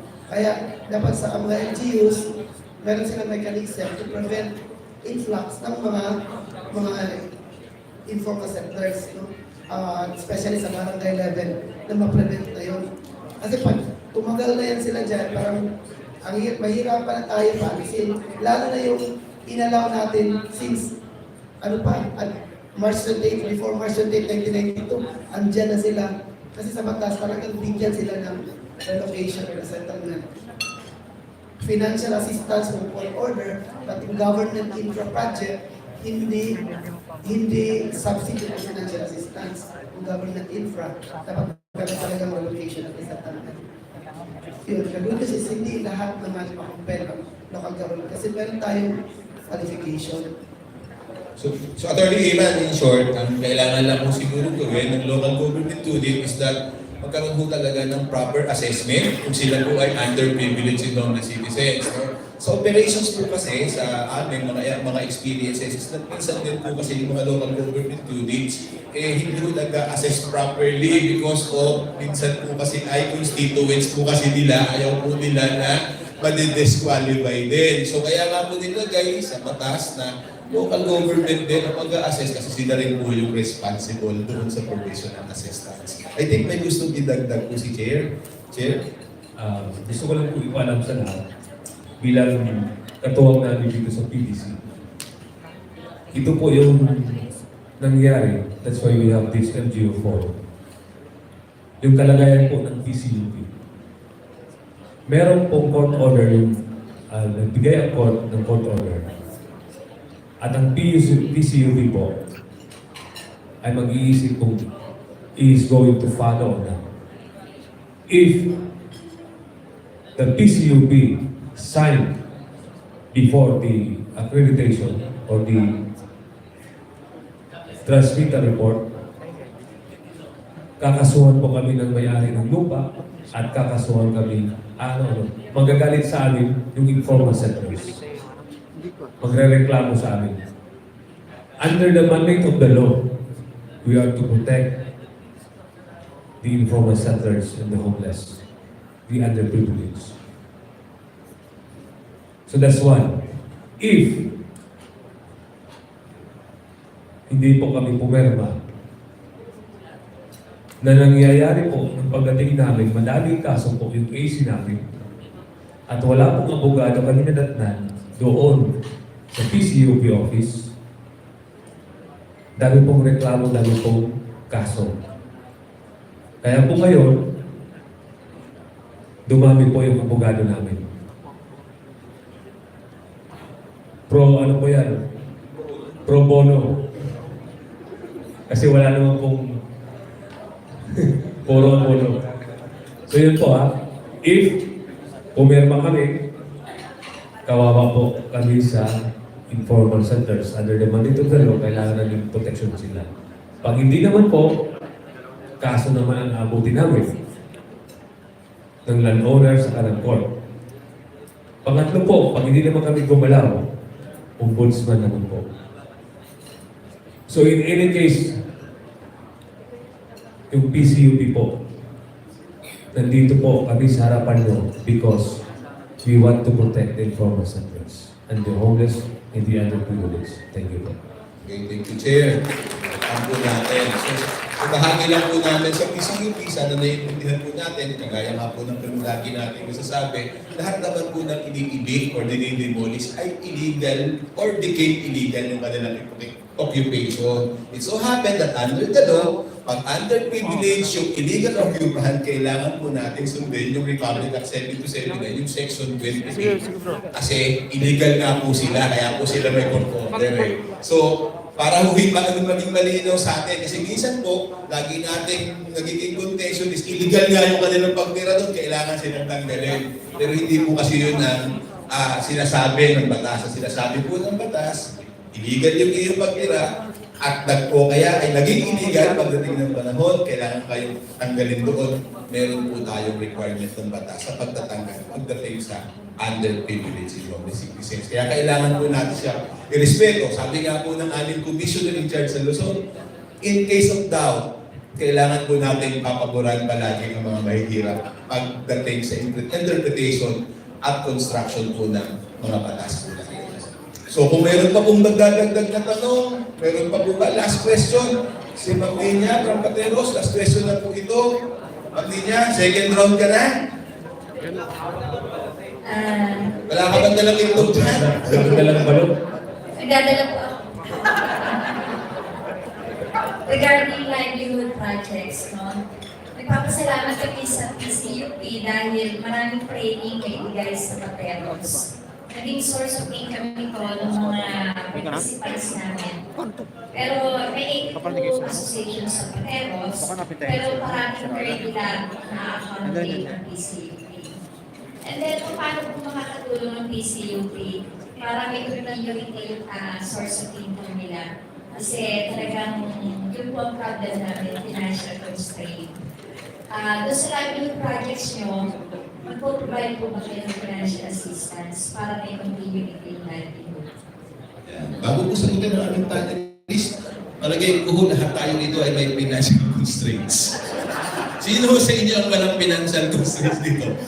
So, pero para po sagutin ang concern sa financial constraints, baka ang isa po sa panelist natin, wala pong financial constraints, maglakas na po ng loob sa pagsagot doon po sa tanong ni Ma'am Mia. Sir, baka kayo po yung walang financial constraints. Sir, please. Joke lang po yun.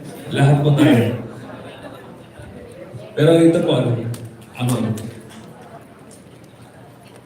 pagdating po namin ng PCUP, is to continue the story. Nalaman po namin na maraming CBP ang ginagawa ng opisina natin. Lahat po yung CBP's trainings. Ma'am Lenny, maraming salamat for the left, Sir Juan. Thank you so much. At ngayon po, nalaman din namin GMD TV, na we do not live by CBP's law and trainings. Pwede isama sa agreement. Kaya po kami ngayon nagka-come up with all the ambassadors, with all the help from the outside, with all the foundations outside. Oh, sige. And meron na kami nakausap galing sa China, sa Korea, that will help po boost the startup capital of all those who have got PCUP's CBP. Tutulong po siya. Idol, nakakabali yung So, tutulong mo, tuloy-tuloy yung pagtulong para mabawasan yung financial constraints. Meron pa po pa sa inyo ng financial constraints yan? Si Sir Dan, ito. Tabing ilaw ng mga squatters. Pag-relocate. Dagdag lang po. Ang PCUP po as a coordinating body, nagko-coordinate po kami sa different agencies ng government na makapag-provide ng support. After we, PCUP, tinutulungan namin mas mag-develop yung organizational ano nila. Ma-develop yung organization nila.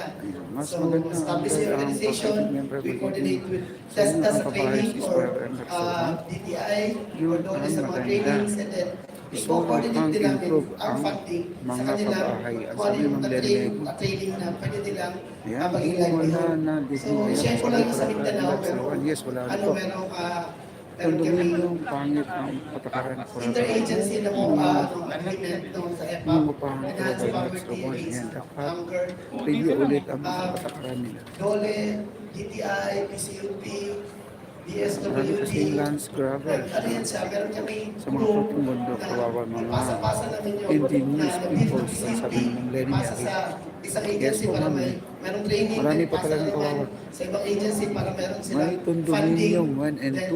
Ewan ko anong nangyari sa na, hindi ko alam. project. So, ano Merong base condominium. Ewan ko kung anong nangyari naman yan. Siguro ang dumi-dumi na. Akala ko house program yan. Lenny Benny Tigasamas. For the urban for kulang pa. Sabi ni Trevor. Yes po, kasi di ko alam kung saan area po. Ano? Malalaman din natin.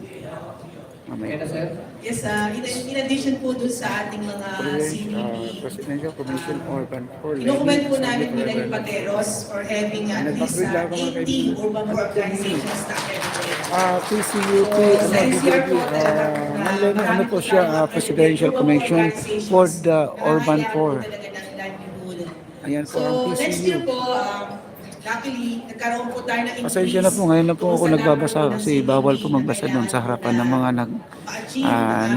sumasagot sa mga katanungan dito sa ating paligid. Kaya tayo ay quiet lang muna, baka tayo ay mapagsabihan. Ayan, medyo lumayo na ako sa area para tayo ay makapagbasa-basa ng konti. At siguro, tingin ko din, dapat mag-direct din ang PCUP with regards to sa implementation po natin ng mga Kwentuhan CBPs. lang yan, Papadi. Baka Kung hindi naman. pandemic, talagang nagkaroon lang Kaya po ba, tayo Efren ng Cruz, tingnan pamamaraan lang po kung natin paano sa Efren makakarating Cruz ang kung ano tulong pa ng talaga ito, no? PCUP Housing through ba yan? virtual. So, mga Yes po, virtual pabahay po, CBs na pabahay. ginagawa natin. Saan eh? Kaya nga po ang biruan sa buong NCR Luzon, bumula po talaga Kapatid, good afternoon po. Masama para Kasi yun lang po talaga yung pwede natin sa na lahat nandito po ma-offer ngayon. kasi At Pearl Cruz, puro maraming tayo. salamat din sa iyo. So ngayon naman po na sa Ayan, lubot tayo Shirley Masada, thank you so mapabangon, much. tingin po namin Lolo kakaroon Ray, tayo ng Alan mas Libby, thank you so relevant much. na CDPs and Lenny Maggie, livelihood thank you so much. programs Kasama na pala talaga pong pabahay. Ayan. angkop sa ating Ngayon mga na po kung nagbabasa ng mga organizations comment ha, para pasensya na po. patugunan po Kanina yung pa akong kanilang gusto magbasa pangailangan ng sa kalagdagang kita. iwas So, ng iwas. hinigi po namin ng cooperation Maraming ng salamat local po. government units as to the Coffee break muna partnership po tayo, at DJ. saka yung Ayan, ating sis, mga forever resource loves you. mobilization. For sana ng PCUP ay magkaroon din ng counterpart ang ating mga LGUs para maging malakas pa po yung tulong natin sa mga Taga Luzon, lalong-lalo na po sa National Capital Region. Salamat po.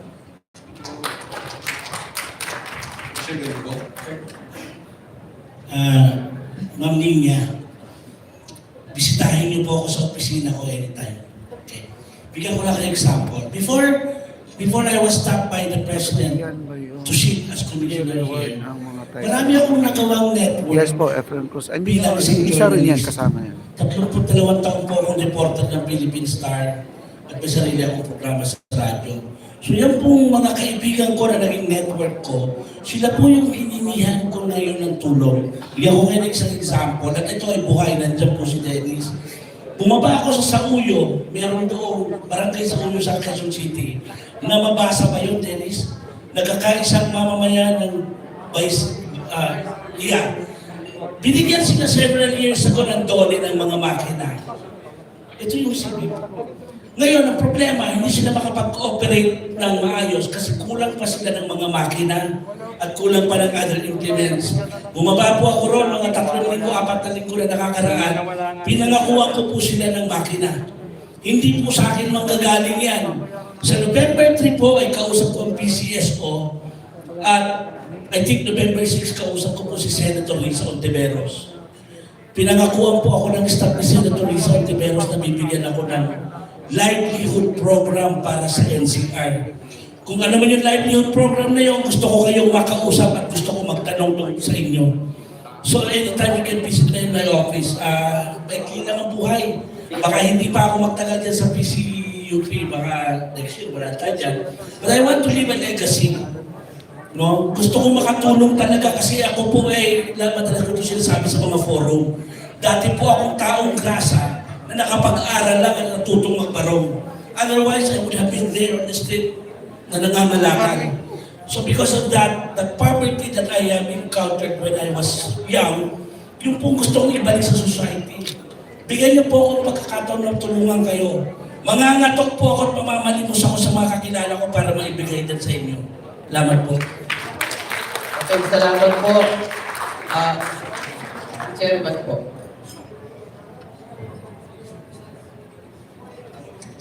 Ano, Ben? Sige po. So, yun po yung ating huling supposed to be question, no? And so, syempre, Commissioner Galupo has his time para magbigay ng kanyang mga inputs and reactions. So, bago natin siya close yung ating open forum, we will give chance sa atin po. Ayan po mga kaibigan, tayo na kayo magpapaalam kasi meron pang event sa kapila. Di ko lang alam kung tayo ay makakasama dahil di ko naisip bakit kami tinanggal doon, no? At dalawa kami ni Parang Linti tinanggal doon sa PICC.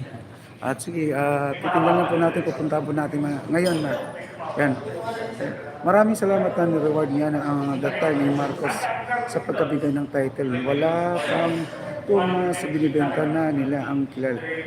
May kilala kasi ako ganun ang ginagawa. Yes, mga professional squatter po yan, Sir Efren Cruz. Mga viewers pa rin dyan, pasensya na po. Tayo na po ay mag-end, no? Mag-apply kayo, papadi. Yes, Sir Efren Cruz, sinabihan na kami ni attorney. Punta daw kami doon sa office niya at baka tayo mabigyan ng pagkakataon na mabigyan ng pabahay. Ang hirap talaga ngayon. Yan, maraming salamat po talaga sa mga viewers natin. Maraming salamat po. Nandito si Junji at saka si Ninja the Vlogger kasi pupunta sila sa PICC. Nagpapaalam na po sila ni Sir Alan. Ngayon po si Sir Alan ng officer, siya po ang nag-invite sa amin dito ngayon. Kaya kami ay nagpapaalam dahil may event kasi sa kabila, alas 3 mag-start, no? Di ko alam kung hanggang anong oras sila. Doon pala kailangan nakabarong. So, titignan po natin kung Hindi man tayo makapasok, sa labas na lang po tayo mag-update. Ayan. Hindi sila professional na squatter pa pa kasi ang nireklamo kasi sila sir, kaya binibenta nila ang mga pabahay na binigay sa kanila dahil wala daw silang mapapasukan na trabaho. Hirap yung hanap buhay, kaya pagagay mga Bulacan. Ayan po, tayo na po magpapalang. Sir Alan, thank you so much ha.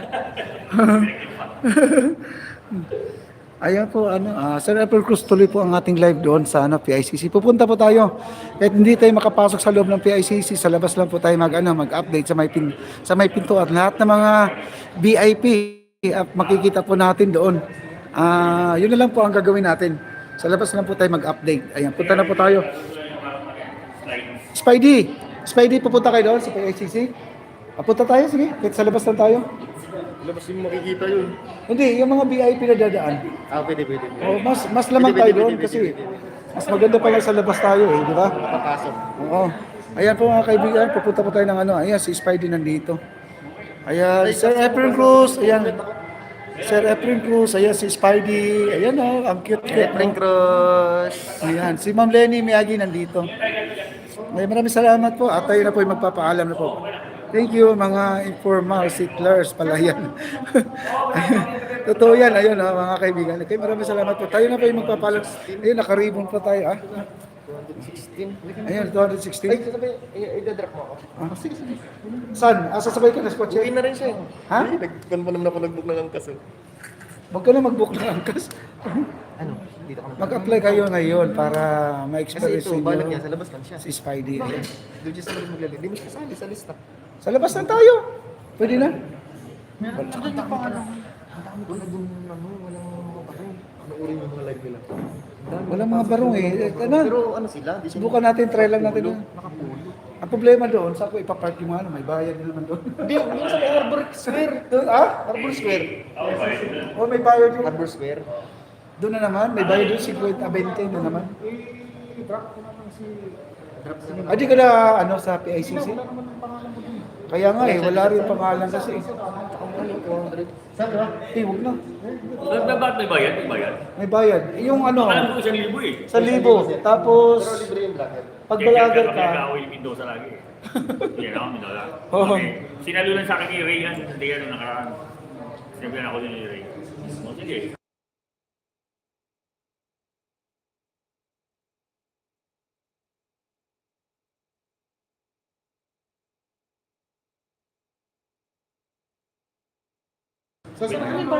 yan po, babay na po. Titignan lang po natin kung Hello, Spidey. Basta nakalista. Yan Lenny Miyagi, nag-hi. Ma'am Lenny Miyagi, Sir Efren Cruz, Ilo po. Sir, thank you, sir, Oo, thank you. Okay. Basta ikaw, sir, wala problema. Oo. Ay, sir, tanong ko lang. Paano pala tayo mag-apply dyan kukuha tayo ng babae? Paano yun? Kaya nga, pagkatapos ng video tomorrow ng gabi, sunod na araw, balik tayo dun sa PCUP. Dahil kasi aside dun sa tasking niyo sa kanila, sa mga official, kasi gusto nila may kasama na vlogger Oo. Aside doon, na makasama sila, tanungin natin yung Tama, paano? kailangan nyo. Kung paano, no? Okay? Ayan po si Sir Alan, ang ating napakapugi po yan. Sige, Sir Alan, ha? Okay, bye-bye. Ayan, mahihain na po yan. Tayo na po yung magpapaalam, babay na po sa inyong lahat. At punta tayo ng PICC po. Ayan. Akala ko, nakabarong tayo. Nakabarong ako kanina kasi binigyan tayo ng, Takas ng ulan? Naku. Sabi ko nga sa'yo, dito na lang tayo Hanggang mainit pa, mag-apply kayong lahat. Sir Efren Cruz, mag-apply kami lahat, mga vloggers, kukuha kami ng dito. Pero kung sabi ni Sir Alan, bukas daw. Paano natin makaalis dito? Kumuha ka ng form ko, Yung ganito ko, Saan yan? Di pala form ko, yung booklet ko. Saan ako? Yan, isa ka pinapapirmahan ko kaya Ito yung pinalawahan na ganyan yung mga sinasabi. Yung lecture nila, Dalawa pala sa'yo Di kay papamilyang isa, kapipirmahan nga. Ayun, may signature na. Kapipirmahan mo. Mahingi ko doon. Sabihin mo, hingi kami ng booklet. Ayan. Oo, sabihin mo. Ayan, maraming salamat. Di kami makaalis sa lakas ng ulan mga kaibigan. Grabe. Ganda ng boses ni Sir. Ayan. Oo, ang ganda ng boses niya, Sir Alan. Ganda ng boses yan. Bukas Sir April Cruz, pababalikin kami kasi kailangan po nila ng vloggers na kukunan namin yung kanilang statement bukas. Tapos saka na namin tatanungin kung paano, how to apply. No? Naku, nag-English naman tayo. Paano kumuha ng bahay. No? Ayan. Akala ko nakabarong ka tayo. Ayun, nakabarong ako kanina. Kaya binigyan tayo ng t-shirt. Ayun, binigyan tayo ng t-shirt kanina.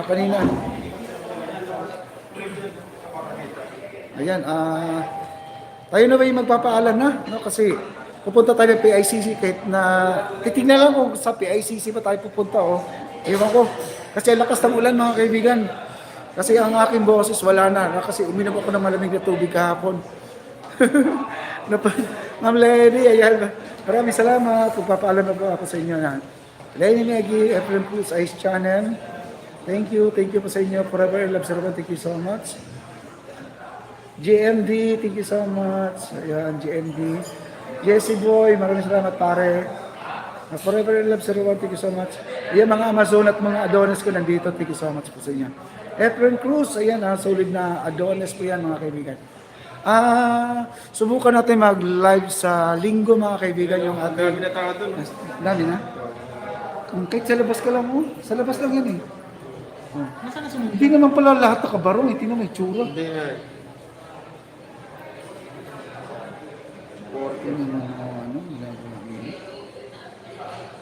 Grabe naman. Sino pa? Pasok ko nga sa akin. Ayan, maraming salamat. Housing ba yan? Ayan. At background ako, Ems Cooking, Annalisa Thomas, thank you so much. Carlo de Mesa. Malas na yata si Minja. Paano makasakay yun? Sasabay sa'yo, di ba? Taxi. Nakabook mo siya? Baka. Nakabook na yata, baka tumawag na. Wala. Nakahingi ka na dito, bro? Wala naman. Naubos na? Ito ka, Papa Mil. At saka, pinapapirma namin si attorney, kanina. Sila Daddy D, nandun na naman. Saluhin mo. Kompleto sila. Bukas daw. Ha? Saluhin mo. Bigyan na kita ng Xerox. Black and white. Ayan, okay. Thank you. Ingat po kayo, DJ Edwin at Spidey. Ayan, maraming salamat po. Si Spidey nagmamadali, no? Kasi baka nag-book kasi sa angkas. Baka nandiyan na yung sundo niya. Ayan, maraming salamat po. Bye-bye. Bye-bye po, bye-bye. Bye-bye po. Maraming salamat sa 24,000 na po ating likes. Ayan, maraming salamat po. Amazon at Adonis, thank you so much po. No? Ma'am Lita Aquino, thank you so much. Ma'am Bing Alan Lady, thank you so much. Lolo Ray. Domingo Ebro, thank you so much. Domingo Ebro, mayroon po tayo sa San Pedro Laguna. No? Kung napanood niyo yung kanina, yung yung lecture, meron Laguna, 200 plus yata. May 200 plus, ayan. Okay, bye-bye po. Thank you so much. Mag-bye.